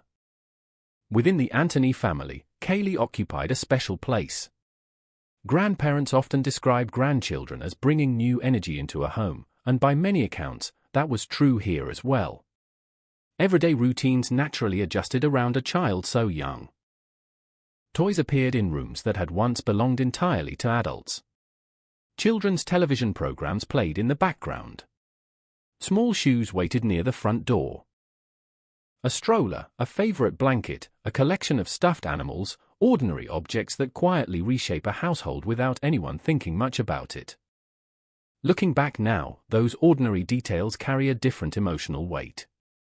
A toy left on the floor no longer feels like clutter. An empty high chair becomes a reminder. A family photograph becomes evidence that happiness once existed before grief arrived. One of the most heartbreaking realities of cases involving very young children is how little they leave behind to explain themselves. Adults write messages, keep journals, maintain friendships that preserve memories through conversation. A 2-year-old does none of those things. Their story survives through the recollections of others, through photographs, birthday videos, and the countless ordinary moments that seemed too routine to document in detail while they were happening. That is why reconstructing Caylee's life required investigators to rely on those who knew her. Friends, relatives, neighbors, and family acquaintances all contributed pieces of a picture that was less about dramatic events and more about everyday childhood. There were stories of playtime, family gatherings, and the simple routines that define life with a toddler. Individually, none of these memories seemed remarkable. Together, they painted the portrait of a little girl whose world should have continued expanding with each passing year. Like every child, she had milestones still waiting for her. She had not yet started elementary school. She had not learned to ride a bicycle. She had not celebrated the birthdays that would have marked her journey toward adolescence and adulthood. Those moments existed only as possibilities. Possibilities that would never become memories. It is easy, especially in high-profile criminal cases, to lose sight of the victim beneath the mountain of legal documents and media coverage. Trials naturally focus on evidence. News organizations focus on developments. Public debate focuses on suspects, investigators, attorneys, and verdicts. Slowly, almost without anyone realizing it, the person whose life was lost begins to fade into the background. That is why it is important to pause here. Before discussing conflicting timelines, disputed forensic evidence, or courtroom arguments, we should remember that this investigation began because a little girl was no longer there to laugh, play, or grow older. Everything else came afterward. Children experience the world with complete trust. They assume the adults around them will protect them. They believe tomorrow will arrive just as safely as today. That trust is one of childhood's defining qualities, and it is also what makes crimes involving children so emotionally devastating. When harm comes to someone so completely dependent on others, it challenges one of society's deepest instincts, the belief that childhood should be protected above all else. As news of Kaylee's disappearance spread, photographs of her face appeared across television screens, newspapers, and missing person posters. Millions of people who had never met her suddenly recognized her smile. Parents imagined their own children in her place. Grandparents saw reflections of their own families. The case quickly became personal for strangers because the image at its center was not abstract. It was the face of a little girl who looked like countless children playing in neighborhoods across America. That emotional connection fueled enormous public interest, but it also created extraordinary pressure on investigators. Missing child cases are among the most demanding assignments in law enforcement. Every hour matters. Every lead must be examined. Every reported sighting requires evaluation. Hope and urgency exist side by side, pushing investigators to move quickly while remaining careful enough to avoid overlooking critical evidence. In the earliest stages, there was still hope that Kaylee would be found alive. History had offered examples of children recovered after days or even weeks. Families across the country prayed that this case would become another one of those stories. Volunteers followed news updates. People shared her photograph. Communities watched and waited. Hope, however fragile, remained alive. No one yet knew how the story would end. For the Anthony family, the emotional landscape was far more complicated than anything visible from the outside. As investigators later attempted to reconstruct events, family members found themselves revisiting conversations, routines, and memories that had once seemed entirely ordinary. Every remembered detail carried new significance. Every unanswered question became heavier with time. Grief has a way of changing how people remember. Moments that once felt insignificant suddenly become precious. The last family gathering. The last photograph. The last laugh. The last time someone remembers seeing a child run through a room. No one recognizes those moments as lasts while they are happening. Only afterward do they take on that meaning. Perhaps that is why photographs of Kaylee continue to resonate so strongly. They capture a child completely unaware of the future. She smiles with the confidence that tomorrow will look much like today. She has no understanding of investigations, courtrooms, or media attention. She exists entirely in the joyful certainty that the people around her define the whole world. That innocence stands in painful contrast to everything that followed. Years later, when legal experts discuss the case, they often focus on forensic disputes, evidentiary standards, and the burden of proof. Those discussions are important because they shape how justice is administered. But behind every legal principle stands a human story. In this case, it is the story of a little girl whose life ended long before anyone could explain exactly how or why. That reality remains unchanged regardless of where people stand on the trial, the verdict, or the unanswered questions that continue to surround the investigation. Before this became a case, it was a childhood. Before it became evidence, it was a family. And before millions of people argued over what happened, there was simply a 2-year-old girl whose future should have been measured in decades, not remembered through photographs alone. In the days ahead, that ordinary childhood would collide with extraordinary circumstances, setting into motion an investigation that would challenge detectives, divide a nation, and leave behind questions that still echo today. For a child as young as Kaylee Anthony, identity is often created through the small moments that adults rarely think to preserve. A favorite expression. A particular laugh. The way a child reaches for a familiar person when entering a room. The excitement over a simple object that would mean nothing to anyone else. These tiny details form the foundation of who a child is, and they are often the memories families hold onto most tightly when trying to describe someone who can no longer create new ones. Kaylee's story, like the story of many children, was not defined by extraordinary events. It was built from ordinary days. That is what makes remembering her so important. The world would eventually know her name because of a tragedy, but her life before that tragedy was not a mystery. It was a collection of everyday experiences shared with family members and people who knew her. She was a toddler discovering independence while still relying completely on the adults around her. She was at an age where personality begins to emerge more clearly, where children start expressing preferences, testing boundaries, and learning how the world responds to them.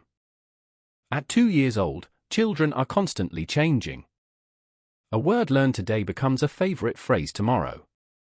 A new skill appears almost overnight.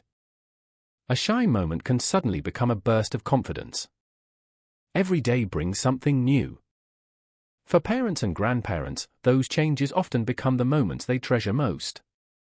The first time a child recognizes a familiar face. The first time they repeat a phrase that makes everyone laugh. The first time they show determination over something small, insisting on doing something themselves despite needing help. These moments are not recorded because they seem extraordinary at the time.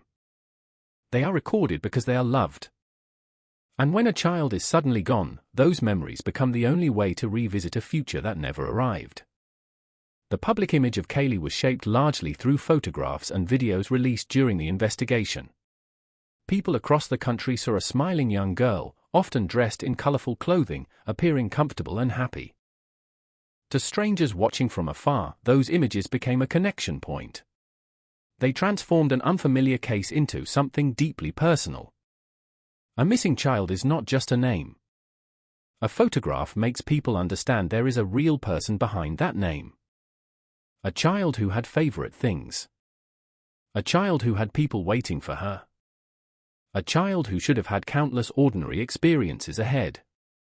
This emotional connection helped explain why Kaylee's disappearance captured such widespread attention. Across the United States, parents and caregivers imagined the fear of losing a child. They understood the instinct to search, to protect, and to demand answers.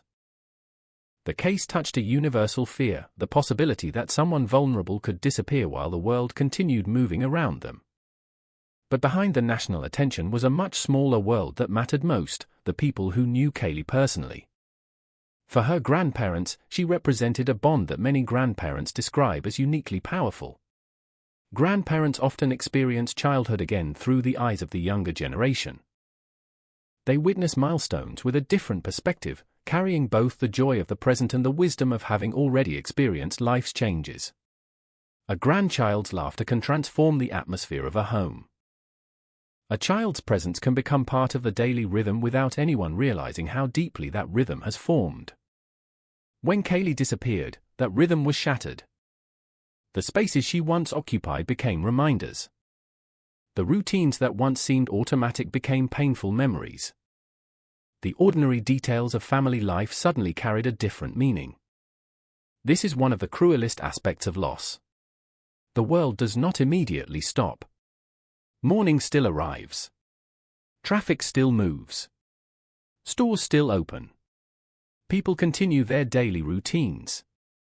But for those experiencing grief, familiar places can become filled with absence. A room is no longer just a room.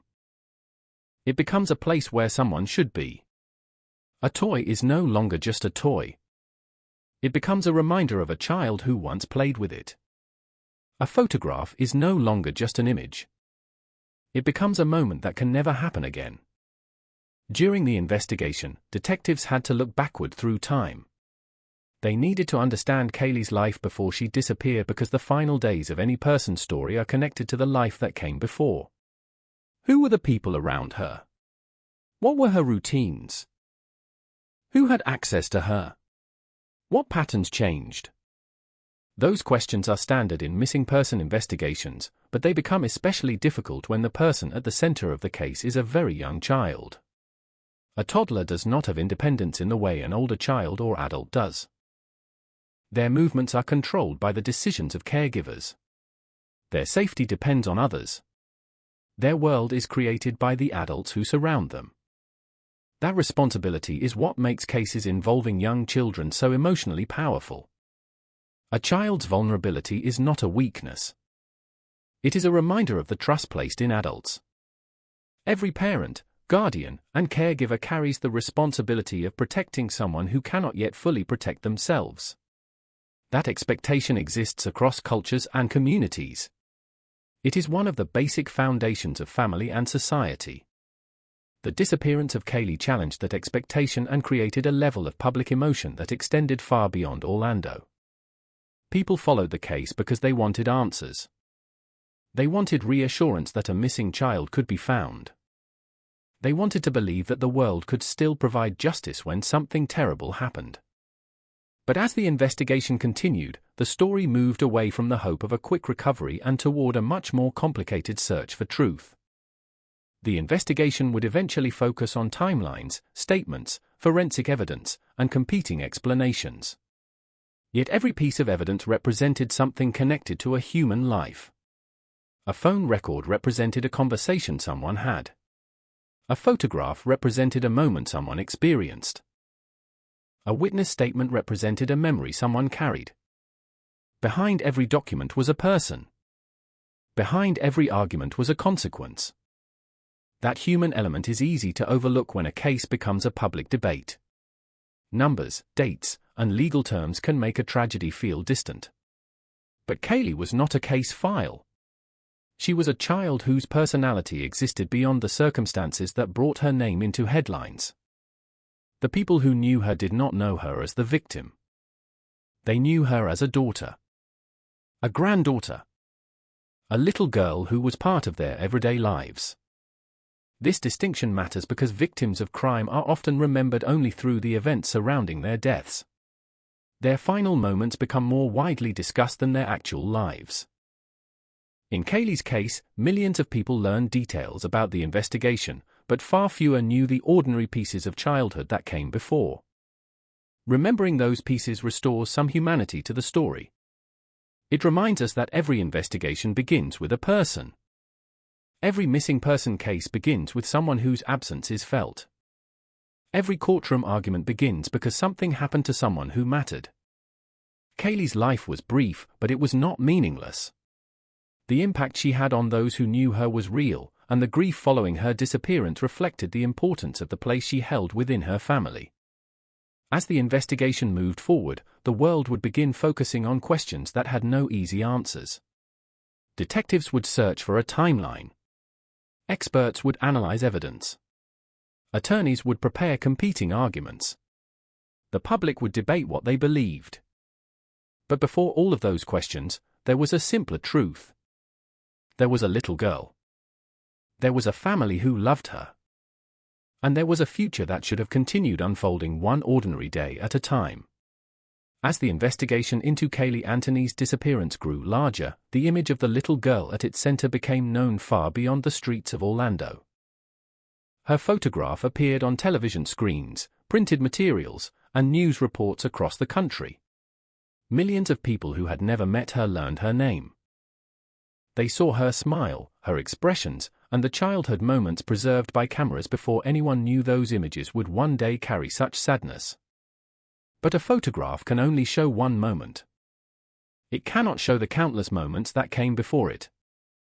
It cannot capture the quiet routines that make up a child's life, the mornings when a child wakes up and begins another day of discovery, the small victories that seem insignificant to adults, the laughter that disappears as quickly as it arrives, or the endless curiosity that defines early childhood.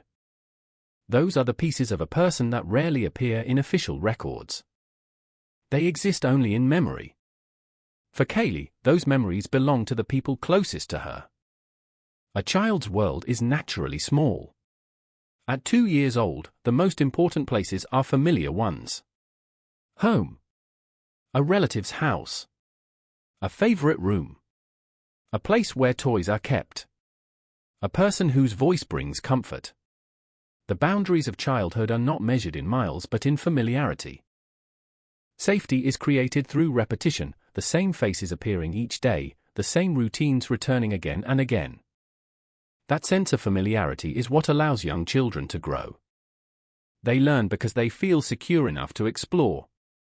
They become independent because they know there is someone nearby when they need help. They develop their personalities because the world around them responds to their first attempts at communication. A child's personality does not appear all at once. It develops through thousands of tiny interactions. A smile rewarded with laughter. A question answered patiently. A mistake corrected gently. A new discovery celebrated by someone who understands why that moment matters. Adults often forget how extraordinary ordinary childhood is. A toddler learning a new word is not simply making a sound. They are discovering that they can influence the world around them. A child pointing at an object is not simply asking for attention. They are beginning to understand connection and communication. A child insisting on doing something alone is not merely being difficult. They are discovering identity. Those small moments create the foundation of a human life. And when that life is interrupted, people naturally return to those moments, searching for the person who existed before the tragedy. In the years following Kaylee's disappearance, many discussions about the case focused on evidence, timelines, and courtroom arguments. Those discussions were necessary in determining legal responsibility, but they also created a risk common in high-profile cases: the victim can become overshadowed by the investigation surrounding them. The more attention a case receives, the easier it becomes for the person at the center of it to be reduced to a photograph and a name. Remembering Kaylee means recognizing that she was more than the circumstances that brought her into the public eye. She was a child. She had relationships. She had routines. She had a personality that existed independently from the questions that followed. This is why victim-centered storytelling is important in true crime. A responsible examination of a case does not begin with the suspect or the investigation. It begins with understanding the person whose life was lost. Without that foundation, a tragedy can become reduced to entertainment, debate, or controversy rather than a human story. Kaylee's disappearance affected not only her immediate family but also thousands of strangers who became emotionally invested in the search. Volunteers offered assistance. Communities shared information. People who had never visited Orlando followed every update.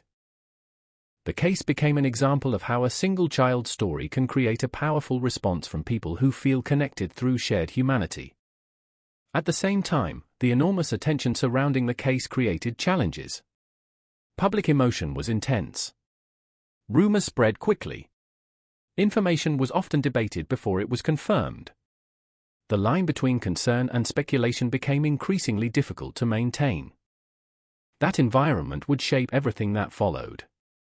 But before the investigation became a national conversation, Kaylee existed in a much smaller world. A world where family members knew her laugh.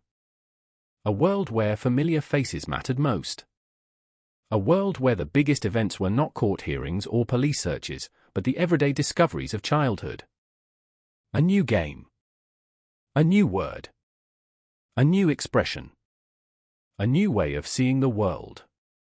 Those experiences may seem simple, but they are the foundation of every person's story. When investigators later attempted to reconstruct Kaylee's final months, they were not only looking for evidence. They were attempting to understand the life that had been interrupted. They examined relationships, routines, and circumstances because every person exists within a network of connections. No one story begins on the day something tragic happens. The story always begins earlier. For Kaylee, that beginning was a childhood surrounded by people who knew her in different ways. Some knew her as a daughter. Some knew her as a granddaughter. Some knew her through family connections. Others would come to know her only through the photographs shared after she disappeared. The world learned about Kaylee because of tragedy. But those closest to her knew her because of life. That distinction is perhaps the most important part of remembering any victim. A person should not be defined only by the way their story ended. They should also be remembered for the fact that they were here. They mattered. They were loved. They changed the lives of the people around them. The legal questions surrounding the Casey Anthony case would continue for years. The evidence would be debated. The verdict would divide public opinion. Experts and commentators would offer different interpretations. But beneath all those arguments was a reality that no courtroom decision could change. A young child's life had been cut short. A family was left with grief and unanswered questions. And a nation was left trying to understand how a case with so much attention could still contain so much uncertainty. Before the investigation moved into its most intense stages, before detectives began following leads and examining evidence, there was only the absence of a little girl who should have been growing, learning, and creating new memories. To understand the weight of what followed, we must remember what was lost. Not just a name in a news report. Not just a photograph on a screen. But a child whose story should have continued far beyond the summer of 2008. The summer of 2008 began like countless other summers in Orlando, Florida. The days were bright, the air was thick with heat, and life moved according to familiar routines. Families went to work, children played, and ordinary moments passed without anyone realizing how important they would become later. For the Anthony family, those ordinary moments would eventually become the subject of intense investigation. The final confirmed sighting of Kaylee Anthony occurred on June 16, 2008. At the time, there was no public alarm, no emergency response, and no indication that a tragedy had begun. To those around her, it appeared to be another day in the life of a 2-year-old child.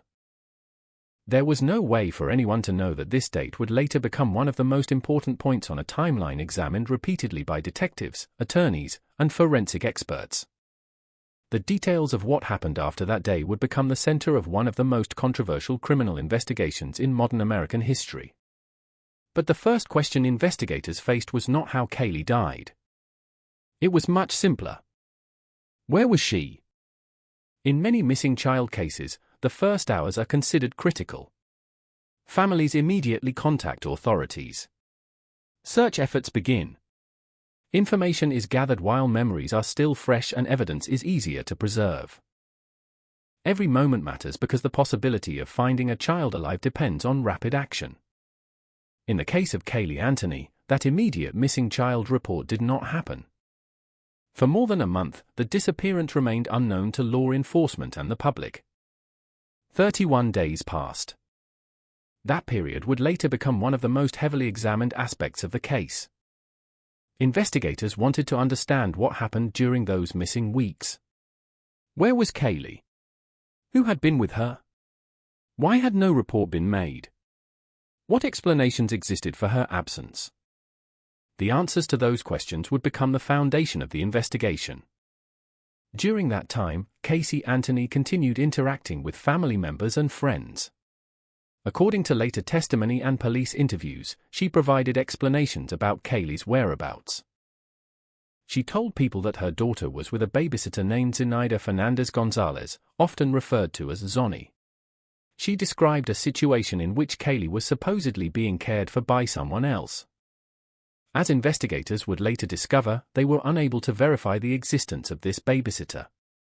The name became one of the first major turning points in the investigation. For detectives, a missing child investigation depends heavily on confirming information. A person's identity, location, relationships, and movements must be established through evidence. When investigators attempted to locate Zenaida Fernandez Gonzalez, they found no reliable evidence that such a babysitter had cared for Kaylee. The disappearance of a child is already a situation filled with uncertainty. An unverified explanation creates another layer of questions. Those questions would grow more urgent as July arrived. During the weeks when Kaylee was believed by investigators to be missing, life around the Anthony home continued. To outside observers, the situation seemed impossible to understand. How could a child be missing for so long without authorities being notified? How could daily routines continue while a 2-year-old was unaccounted for? These questions would later become central to the prosecution's argument. Prosecutors would argue that Casey Anthony's actions during those weeks demonstrated deception and concealment. They pointed to statements they believed were false, social activities, and behavior they argued was inconsistent with a parent searching for a missing child. The defense offered a different interpretation, arguing that the situation was more complicated and that assumptions about behavior could not replace evidence proving a crime. This conflict between interpretation and proof would define the entire case. On July 15, 2008, the situation changed dramatically. After weeks of uncertainty, Cindy Anthony contacted authorities. The phone call that followed would introduce the case to the world. Cindy reported that her granddaughter had been missing. She also expressed concern about her daughter's vehicle, describing an odor inside the car that she believed was similar to the smell of a deceased person. That detail would later become one of the most discussed pieces of information in the investigation. When law enforcement arrived, the situation immediately shifted from a family concern to a criminal investigation. Detectives began asking questions. They needed a timeline. They needed names. They needed locations. Most importantly, they needed to find Kaylee. At this stage, investigators did not yet know what had happened. A missing child case can have many possible explanations. Children can wander away. They can become lost. They can be taken by someone else. They can be victims of accidents or crimes. Detectives must consider every possibility while avoiding premature conclusions. The first priority was finding the child. Search efforts began. Investigators gathered information from family members and people connected to Casey. They examined records, interviewed witnesses, and began building a picture of Kaylee's final known days. As the investigation expanded, attention increasingly focused on inconsistencies in Casey Anthony's statements. Detectives discovered that some of the details she had provided about her life did not match reality. Claims about employment and other aspects of her daily activities were questioned. The alleged babysitter remained unverified. Each unanswered question created more pressure to determine what information could be trusted. For investigators, credibility became a major issue. In criminal cases, statements are not evaluated only by whether they sound convincing. They are compared against independent evidence. A person can make inaccurate statements for many reasons. Fear, confusion, embarrassment, or intentional deception can all lead someone to provide false information. Determining which explanation applies is one of the most difficult tasks investigators face. In this case, those questions would continue throughout the investigation and trial. Meanwhile, the search for Kaylee continued. Photographs of the little girl were distributed widely. The public became familiar with her face. Communities hoped for a positive outcome. Volunteers assisted in searches. People waited for news that she had been found. At that point, the possibility of a rescue still existed. But as days turned into weeks, hope became increasingly complicated by fear. The investigation moved from searching for a missing child toward examining the possibility that Kaylee might no longer be alive. That transition is one of the most difficult moments in any missing person case. For families, it represents the painful shift from hope toward uncertainty. For investigators, it means pursuing answers while preparing for the possibility of the worst. Every piece of evidence begins to carry greater significance. Every statement receives greater scrutiny. Every unexplained detail becomes something that must be examined. In the Anthony case, those details would eventually include the vehicle, computer searches, forensic findings, and the timeline of events surrounding Kaylee's disappearance. But before those discoveries, there was still one unanswered question that dominated everything. Where was Kaylee Anthony? The search for that answer would lead investigators into months of examination, debate, and controversy. It would eventually take them from a suburban family home to a wooded area in Orlando, from missing person reports to a homicide investigation, and finally into a courtroom where two completely different versions of events would compete for 12 jurors to decide. But in those first days after the report was made, there was only urgency. A child was missing. A family was demanding answers. And investigators were beginning a journey that would reveal one of the most complicated and disputed cases in American criminal history. Once law enforcement became involved, the nature of the situation changed immediately. What had existed privately within a family became an official investigation. The questions that had been circulating behind closed doors were now being asked by detectives whose responsibility was to establish facts. Where was Kaylee Anthony? When was she last seen? Who had been responsible for her care? What happened during the weeks when no missing person report was filed? These questions were not asked only once. They were repeated in interviews, written into reports, discussed among investigators, and eventually presented before a jury. Each answer created another set of questions, and each uncertainty added another layer to a case that was already becoming difficult to understand. For investigators, the first challenge was building a reliable timeline. A timeline is the foundation of almost every criminal investigation. Detectives need to know what happened before an event, during the event, and after the event. They examine phone records, financial transactions, witness statements, surveillance footage, and physical evidence. Every piece of information is compared against the others, creating a picture of events that may reveal patterns or contradictions. But timelines are often easier to create when people immediately report what happened. Here, the delay created a significant obstacle. By the time authorities learned Kaylee was missing, more than a month had passed since she was last confirmed to have been seen. Memories had already changed. Opportunities to gather immediate evidence had already disappeared.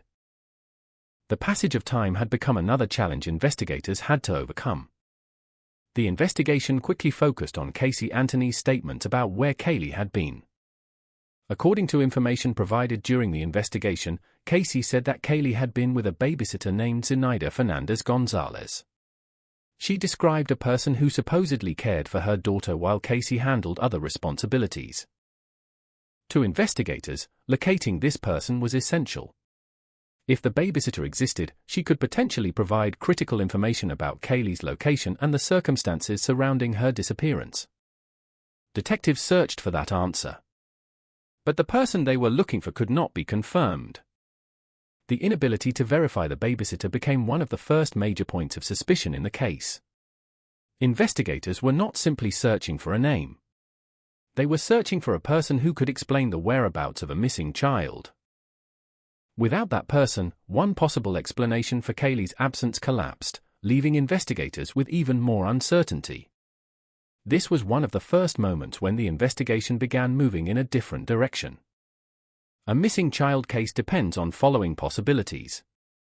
A child may have wandered away. A child may have been taken. A child may be with someone known or unknown. A child may have been involved in an accident. Each possibility must be considered until evidence eliminates or supports it. But when one explanation cannot be confirmed, investigators must return to the beginning and ask the same question again. What happened? As detectives examined the information available to them, they also began looking more closely at the relationship between Casey Anthony and the people around her. Interviews revealed conflicting impressions. Some people described Casey in one way. Others described her differently. Some statements appeared consistent. Others raised additional questions. Human behavior became one of the most complicated parts of the investigation. In many criminal cases, physical evidence provides a clear direction. A fingerprint, DNA profile, video recording, or eyewitness account can dramatically change the course of an investigation. In this case, much of the early focus centered on behavior, statements, and circumstances. That created challenges. People often assume that there is one obvious way a person should behave during a crisis.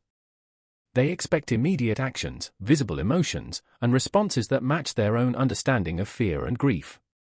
But investigators know that human reactions vary. Some people panic. Some become quiet. Some appear calm even during extreme stress. Behavior alone rarely provides a complete explanation. At the same time, investigators cannot ignore behavior. When statements conflict with evidence, those contradictions matter. When explanations cannot be verified, those gaps matter. When someone provides information that changes repeatedly, investigators must examine why. The challenge is determining what those facts actually prove. That distinction would later become one of the central issues in the trial. The prosecution would argue that Casey Anthony's actions after Kaylee disappeared demonstrated intentional deception. They would point to false statements, the lack of a timely missing person report, and what they considered unusual behavior during the weeks when Kaylee was missing. The defense would argue that suspicion was not the same as proof. They would later challenge the interpretation of those actions and argue that the prosecution's theory relied too heavily on assumptions rather than direct evidence. At this stage of the investigation, however, the courtroom was still far away. The immediate goal remained finding Kaylee. Search teams continued looking for information that might lead them to the missing child.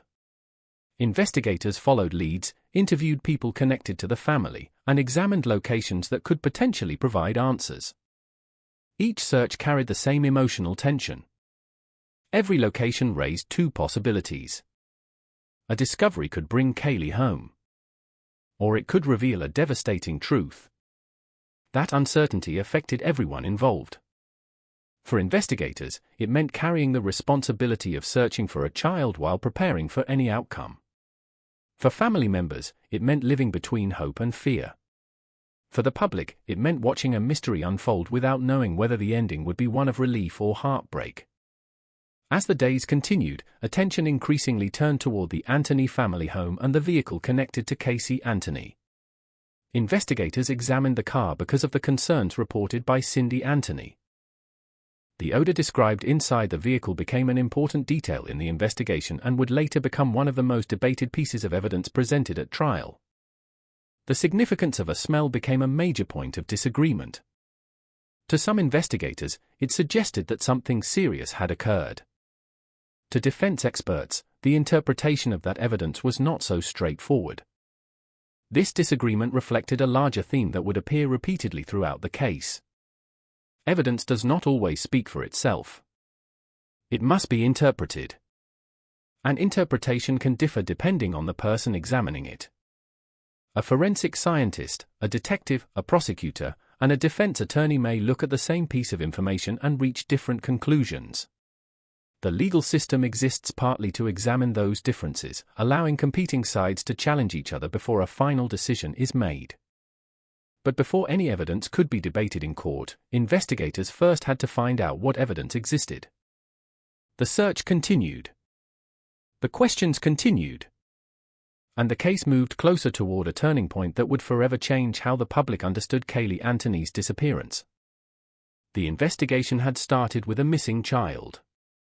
Now, investigators were confronting the possibility that they were no longer searching for someone who could be rescued.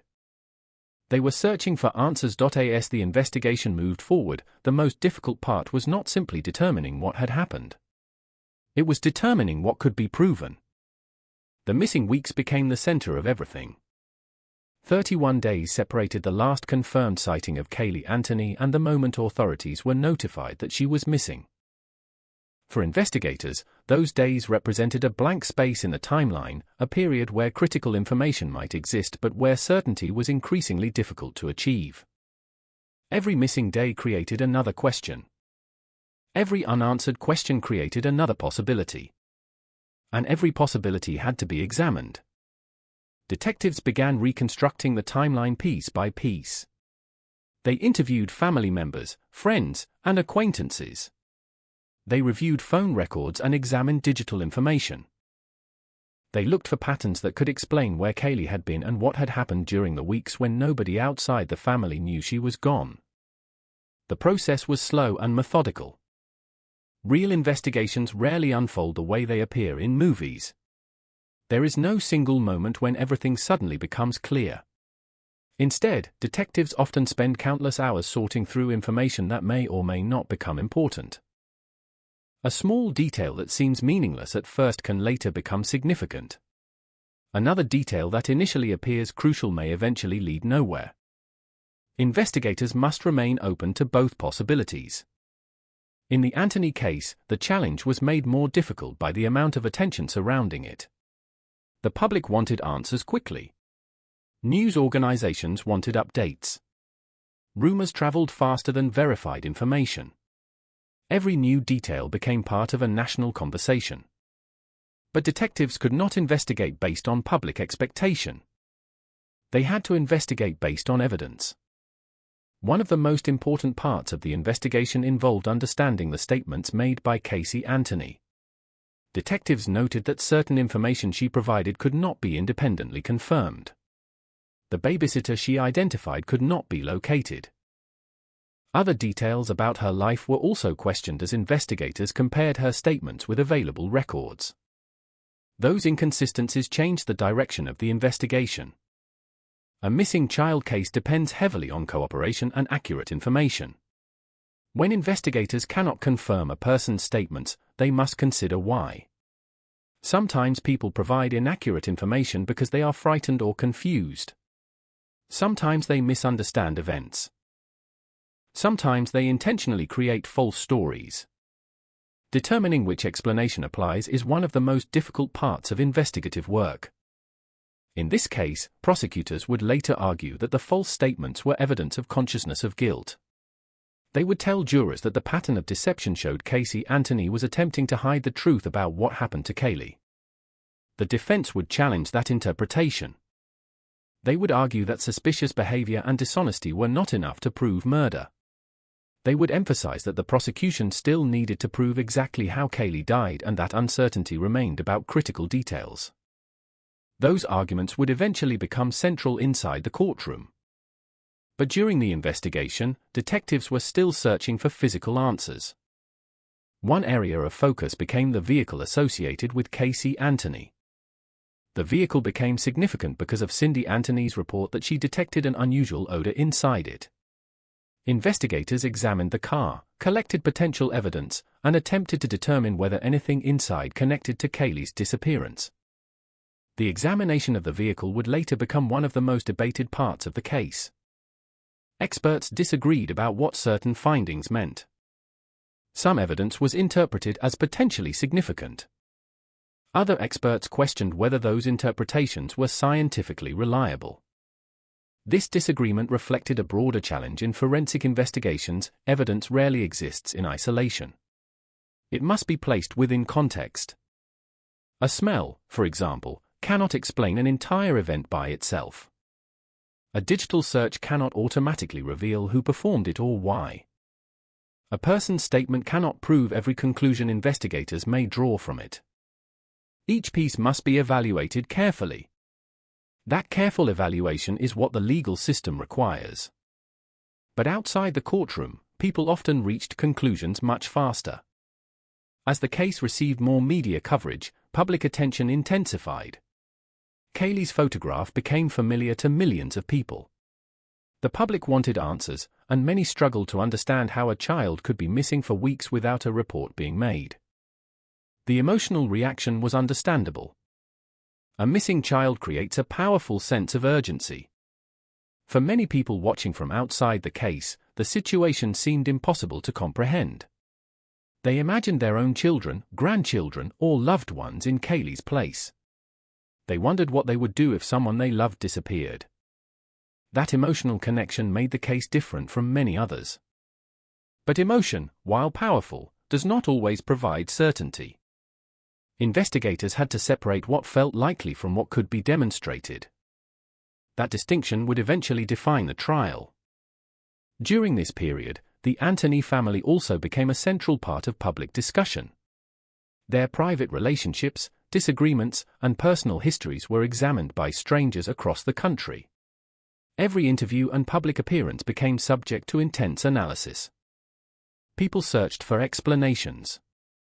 They searched for motives. They searched for signs that might reveal what had happened.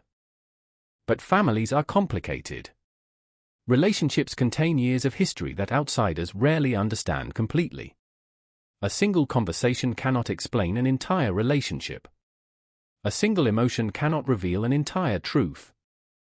For investigators, understanding the family dynamics was important. For the public, those dynamics often became a source of speculation. As summer moved forward, the hope of finding Kaylee alive became increasingly uncertain. The investigation continued, but the nature of the search was changing. What began as a search for a missing toddler was becoming a broader examination of possible criminal activity. The difference was devastating.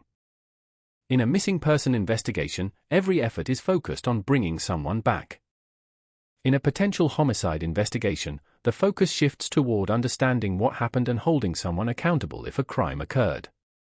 For everyone involved, that transition carries enormous emotional weight. The family faced the possibility that the answers they wanted might also be the answers they feared. Investigators faced the responsibility of following evidence wherever it led. And the public waited, watching every development unfold. The turning point would come months later, when investigators discovered evidence that would transform the case permanently. But before that moment arrived, there was still a search underway. A search for a little girl. A search for the truth. And a search through 31 days of uncertainty that would become the foundation of one of the most controversial criminal cases in American history. By the time investigators entered the later stages of the search for Kaylee Anthony, the case had already moved through several painful transformations. At first, it was a missing child investigation. The hope was simple and universal: find Kaylee. Bring her home. Give her family the ending everyone was praying for. But as weeks passed and leads failed to provide answers, that hope became increasingly fragile. Investigators were forced to consider possibilities no one wanted to accept. The search for a missing child slowly became a search for evidence. The question changed from "Where is Kaylee?" to a far more devastating question. What happened to Kaylee? For months, detectives, volunteers, and search teams examined locations throughout the Orlando area. Every possible lead had to be considered. Every piece of information had to be evaluated. The investigation expanded through interviews, forensic testing, and searches based on information gathered from multiple sources.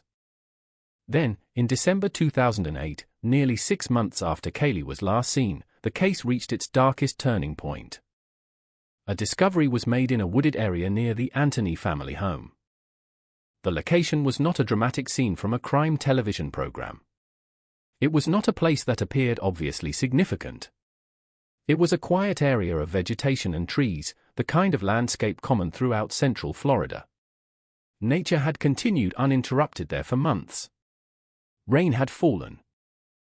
Temperatures had changed. Plants had grown.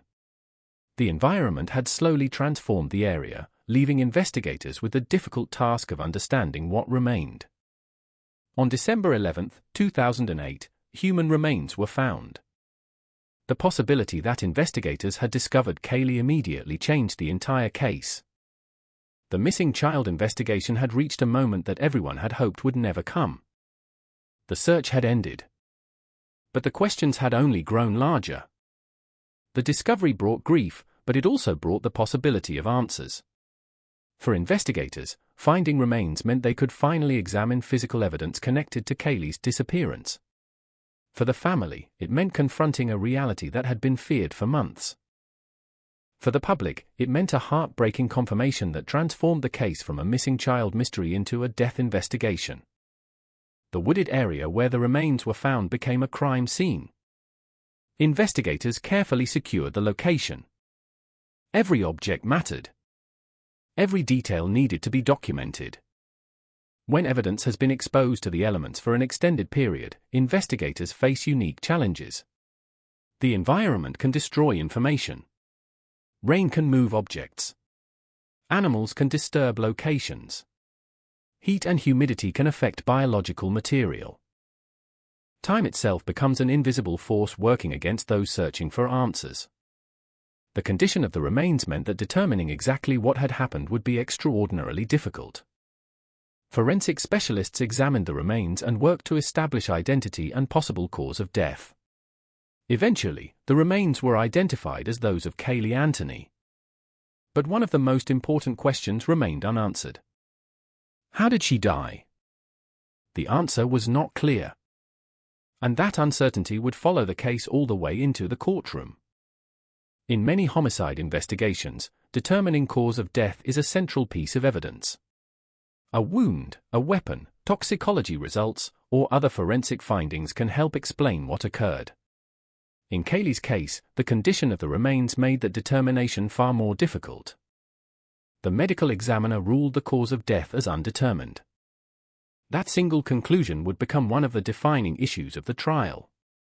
The prosecution would later present a theory of how Caylee died, arguing that she had been intentionally killed. They pointed to evidence they believed supported that explanation, including allegations involving chloroform, duct tape, and actions they argued showed planning and concealment.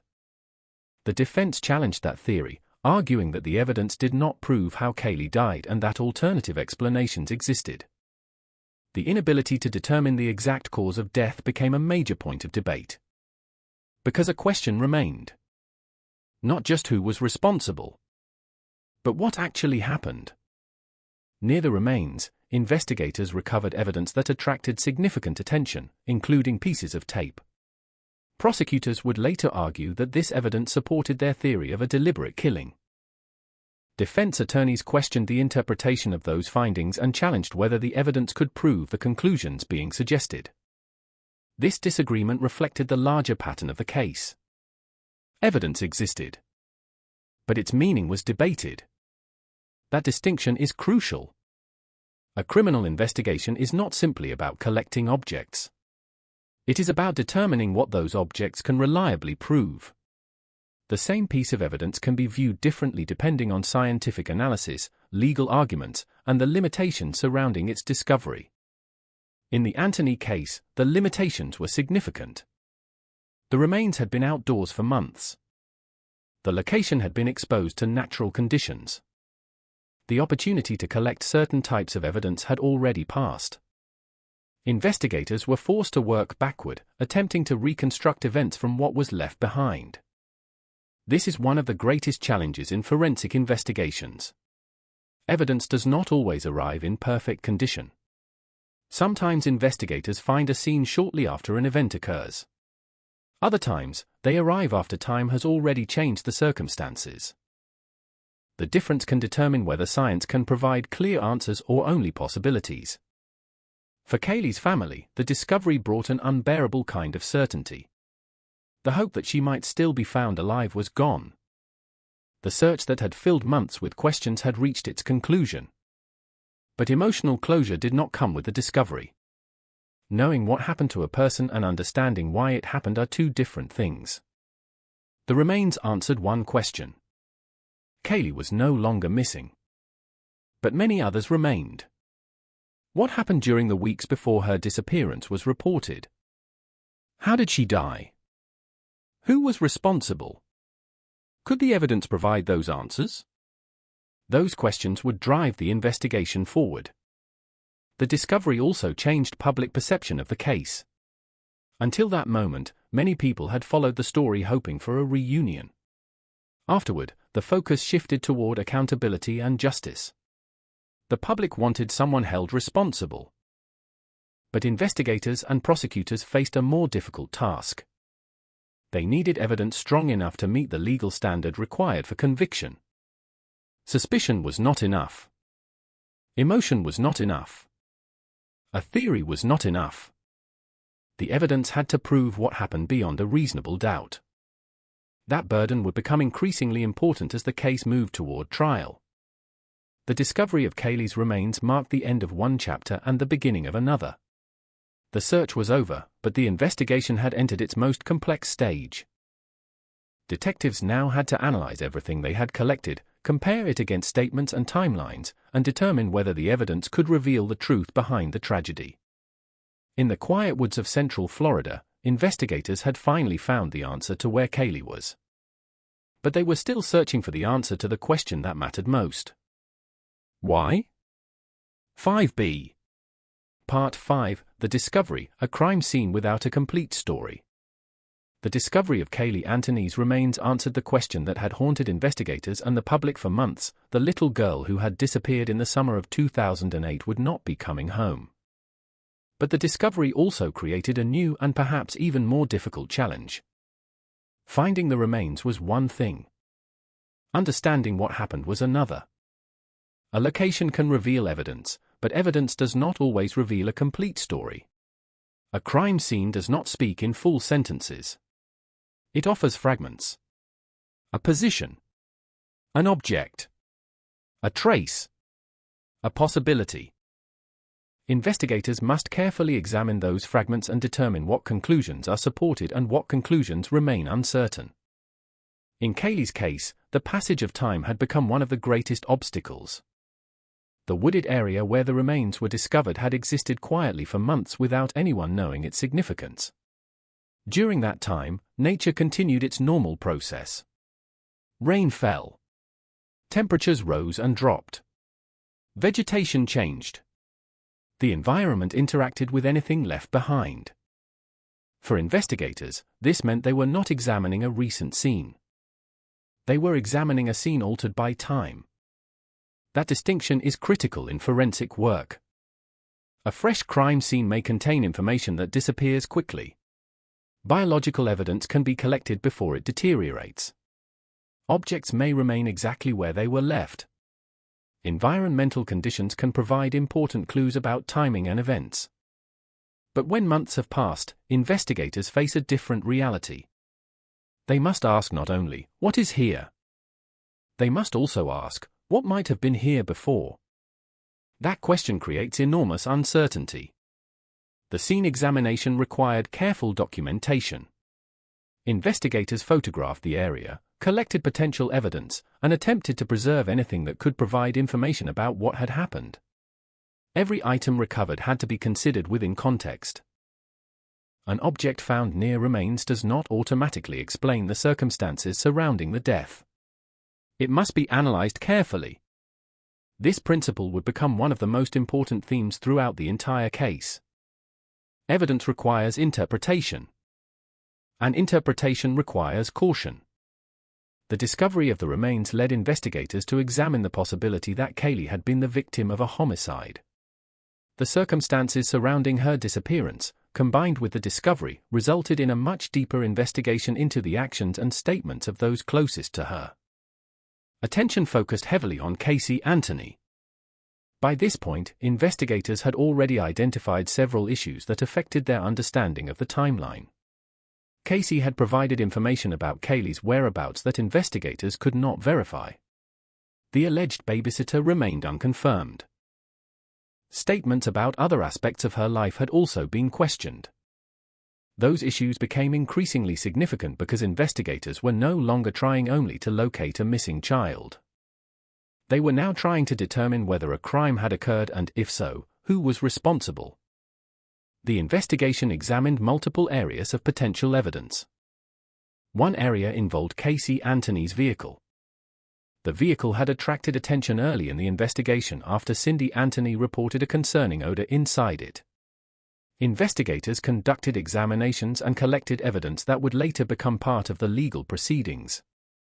The interpretation of that evidence became highly disputed. Some experts testified that the findings suggested the presence of decomposition-related odors. Other experts questioned whether those findings could establish what had happened or when it had happened.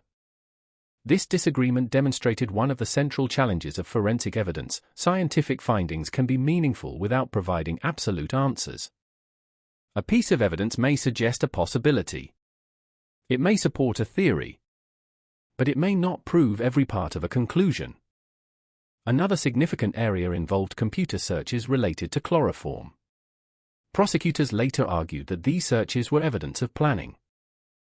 The defense challenged aspects of that interpretation, including questions about who performed the searches and what conclusions could reasonably be drawn from them. Again, the issue was not simply whether evidence existed. The issue was what that evidence actually proved. This distinction became increasingly important as the investigation developed. The prosecution's theory eventually focused on the idea that Kaylee had been intentionally killed and that Casey Anthony had taken steps to conceal what happened. They argued that certain pieces of evidence, when viewed together, created a clear picture. The defense disagreed. They argued that the evidence did not establish murder and that the prosecution's case depended heavily on assumptions. They presented an alternative explanation involving an accidental drowning and questioned whether investigators had reached conclusions before all possibilities had been fully examined. The disagreement between these two perspectives would eventually become the foundation of one of the most watched trials in American history. But before the courtroom arguments began, investigators continued working through the evidence. They examined records. They reviewed interviews. They consulted experts. They attempted to reconstruct a timeline from incomplete information. Every investigation involves uncertainty, but cases involving missing children often carry an additional emotional burden. Investigators are not only searching for facts. They are working with the knowledge that the outcome affects a real family and a real child. That responsibility can create enormous pressure. The public wanted answers. The media wanted updates. The family wanted understanding. And investigators needed evidence. Those goals do not always move at the same speed. The public often sees investigations through the lens of individual moments, a press conference, a discovery, a dramatic testimony. But behind those moments are thousands of hours of work that never become headlines. Detectives reviewing documents. Analysts examining data. Specialists testing evidence. Officers following leads that may never become publicly known. The Anthony investigation was no different. The discovery in December 2008 became the moment that changed the case forever, but it did not solve the mystery. It created a new one. The question was no longer whether Kaylee Anthony was missing. She had been found. The question was whether the evidence could reveal exactly what happened to her. And that question would prove far more difficult. Because the closer investigators looked, the more they encountered the same challenge that had existed from the beginning. There were facts. There were theories. There were possibilities. But certainty remained difficult to achieve. The wooded area where Kaylee was discovered became a symbol of that uncertainty. It represented the place where investigators found a heartbreaking answer, but not every answer. It marked the point where the search ended and the legal battle began. From that moment forward, the case would no longer be defined only by what was discovered. It would be defined by what those discoveries meant.